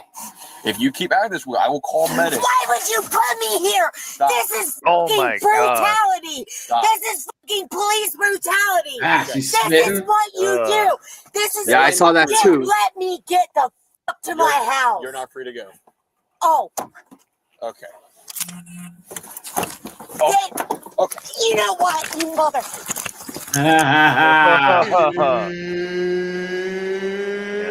It's time!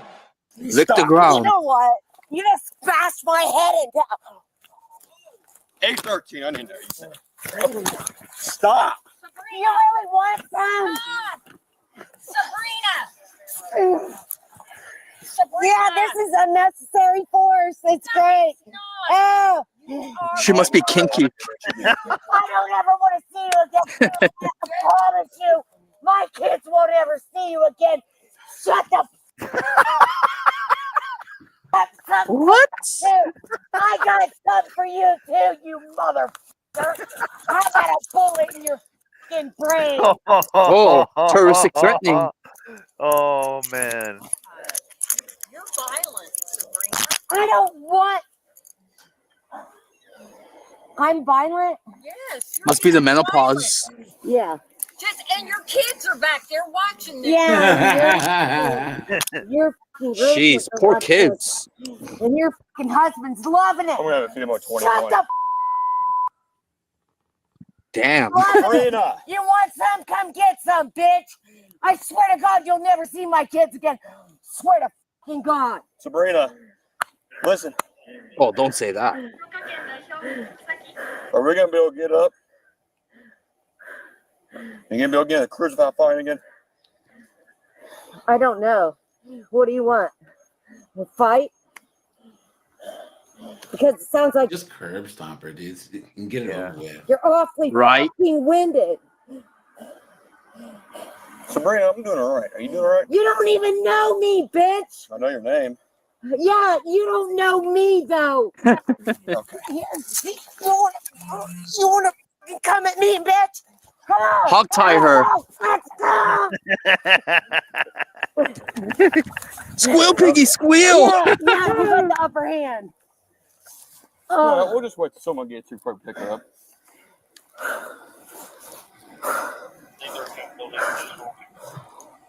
Yeah, go ahead and send me somebody so we can get her up together. This cop has had it, dude. He was like, dude, there's only decaf left and there's no donuts at the station. Dude, come on. He's burning a lot of calories. Dude, they think you're a fucking pussy ass, wrecking ass bitch. Are you okay? Get the fuck off me, you stupid prick.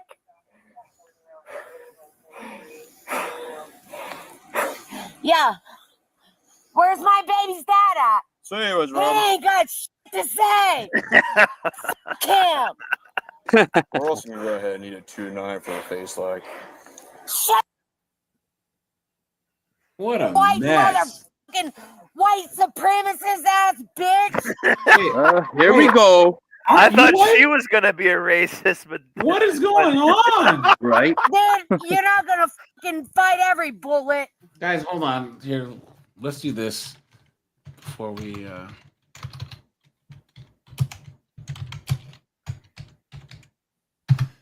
Guys, R.I.P. the Hulk Hogan, dude. Like I said, I was saying earlier on in the video, guys, I watched NWA first, so I remember the Four Horsemen, Ric Flair, all that stuff, and I didn't start watching WWF until like 89, like 88, 89, when like the Mega Powers came out, when it was Hulk Hogan and Randy Savage and Rick the Model and all of them, But before that, I was a big NWA fan. This is when I was like in first grade, you know what I'm saying? And then the Hulk Hogan thing was awesome, dude. People don't realize, I was saying earlier on today, he was a very technical wrestler in Japan. Go and check out his Japanese matches, man. He was a really, really, really good technical grappler, And then Hey, in America, yeah. Sorry to cut you off, but how you said that you started watching wrestling around the first grade? Same with me when I was in the first grade, because my grandpa introduced me to wrestling, both WWF and WCW. Yeah, but I used to watch NWA like before WCW was actually a thing. There was WCCW, and there was a WWF back in the 70s, and then they shortened them both. And then NWA kind of bled into WCW because WCW had united all the southern territories. But Hawaii's always had a really good pro wrestling scene. Because remember that The Rock's grandmother, his family, run the scene out there. Yeah. And they always had some. Yeah, I remember that. Yeah, they were. How like Mexico has a hardcore wrestling scene. The Hawaiian wrestling scene has always been like super, like just really, really, really, really good quality because the fans and the wrestlers. So and having a bunch of Hawaiians and Samoans and stuff is always good. You have some of those freakishly athletic big dudes on planet Earth. Like Yokozuna. He's also part Hawaiian. I forgot what his real name was, but he's half Hawaiian, half Japanese. I'm like, wow. No, I thought he was Samoan. He was Samoan and maybe Hawaiian. I don't. He wasn't Japanese at all because he was. That's right. Yeah, you're right. Because The Rock is related to Yokozuna. That's true. Side, so he's Samoan. So and then of course, guys, we remember when Hulk Hogan went heel, right, dude, man. Oh my God! Dude, watching that episode, the day he turned, guy's the best, man. These were the golden days right here, man. I'm so glad he turned heel. Like he drew so much more. Yeah, because he was it was just getting old. You know what I'm saying? So the whole Hulkamania Hulkster gimmick was great. And guys, he said that his manager called him having a panic attack and begging him to not turn heel. So glad he didn't listen to him. The greatest moment in wrestling history, other than when the 1-2-3 Kid pinned Razor Ramon and started their feud, and when Shawn was a great match. Super kick Marty Jannetty through the glass. That was so good, dude. Yeah. When the Rockers broke up. Oh, dude, where were you when that happened, man?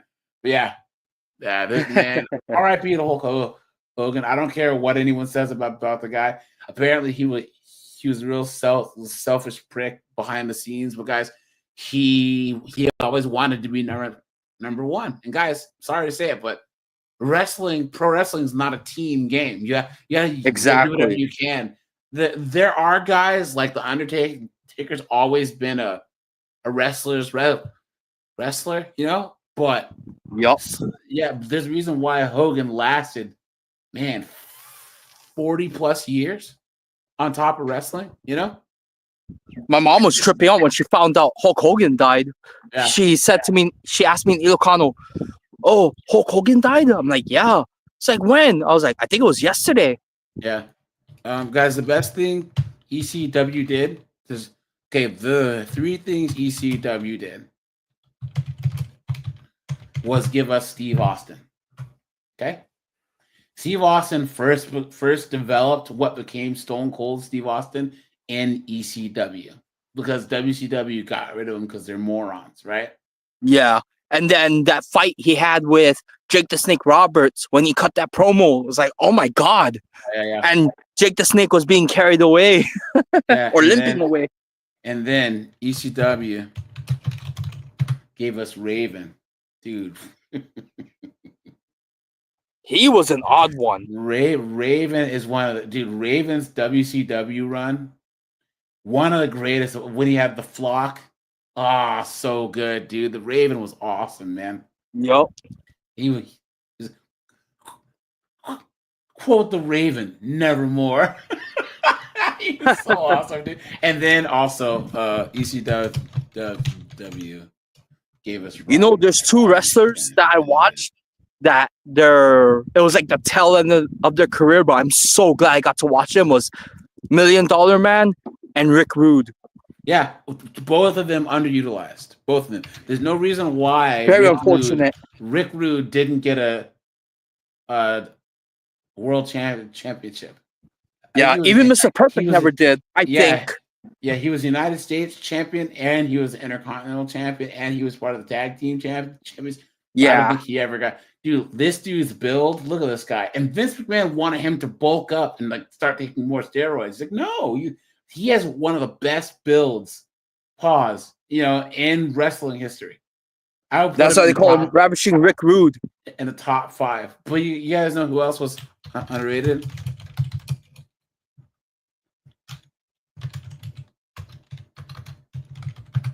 Yeah, dude, Rick the Model Martel. Let's go, dude. Let's go. Oh, I forgot about him. Awesome. He always rubbed me the wrong way when I was a kid because he was so arrogant. Yeah, I'm like, oh my gosh. Who I hated, and I was talking about this earlier, guys. The cut chewing guy? Nah, I hate this guy. Still hate him. I want to punch I understand. him. I punch him, dude. I can't stand him. Look at this cud chewing freaking have that stupid bell, and he would always beat up on Sting and all the good guys. God, I hated this. My guy. grandpa's top 3 heels, he was number 3. Ted DiBiase was number 1. I forgot who number 2 was. You know what? I think number 2, when he turned heel, Hulk Hogan, because like my grandpa snapped, like he was yelling, kind of like he had that intonation in his voice of betrayal. Yeah. And then I remember when Psycho Sid jumped off the top rope and broke his leg. I watched that live. That was nuts. Yeah. And then I'll say this, and then I'll log off, guys. 1997 DX.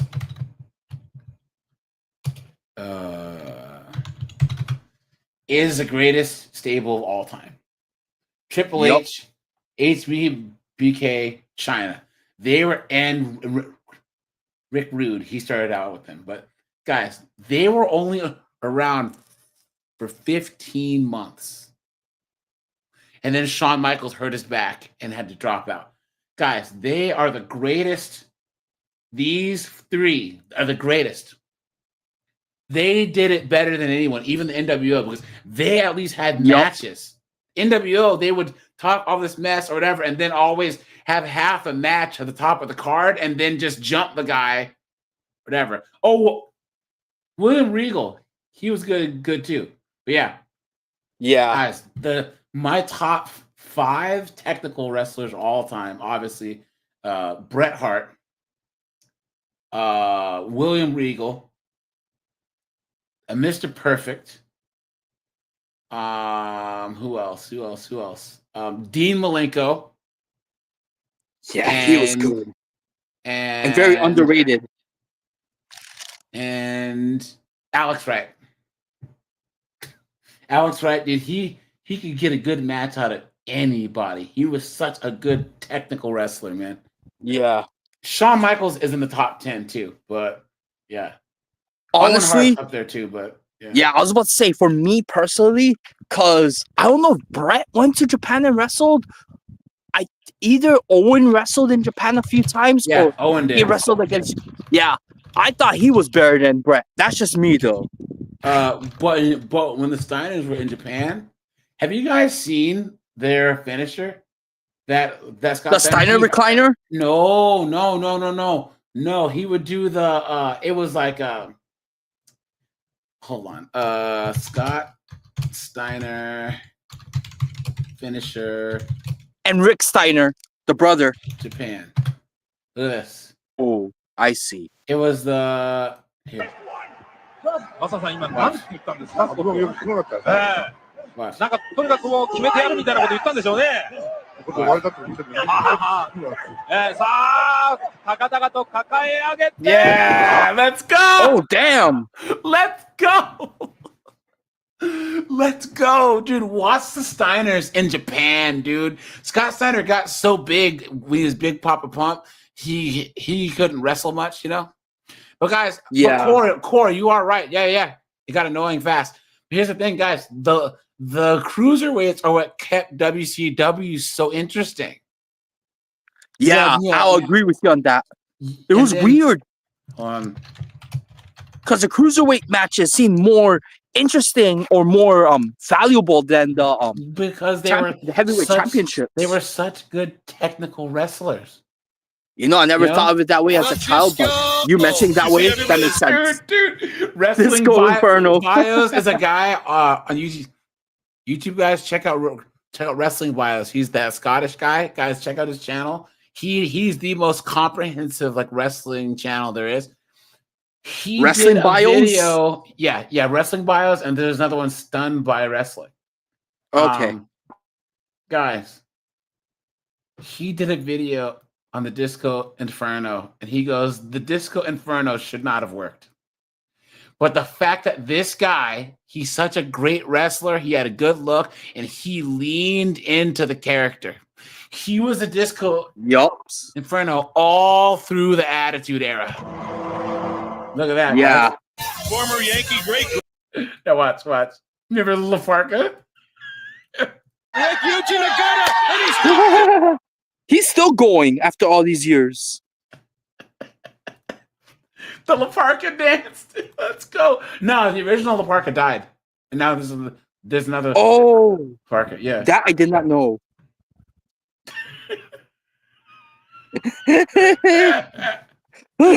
Oh boy. But aren't you guys? Oh yeah. Keyshawn. I would put Chris Benoit up there also. In the top 10 technical wrestlers. And then I would say as in my top 10 athletes in wrestling, I would say Shawn Michaels, The Rock, obviously, Brock Lesnar, Billy Gunn. That guy's a savage. Have you actually seen that guy train, and the fact that he's almost 60 and he's still wrestling? Like his finisher, he would jump up over the guy and actually do the little leg slam thing. And then Booker T. Who else? The axle kick. With Booker T. Scott and Rick Steiner. And then there's someone that I'm missing.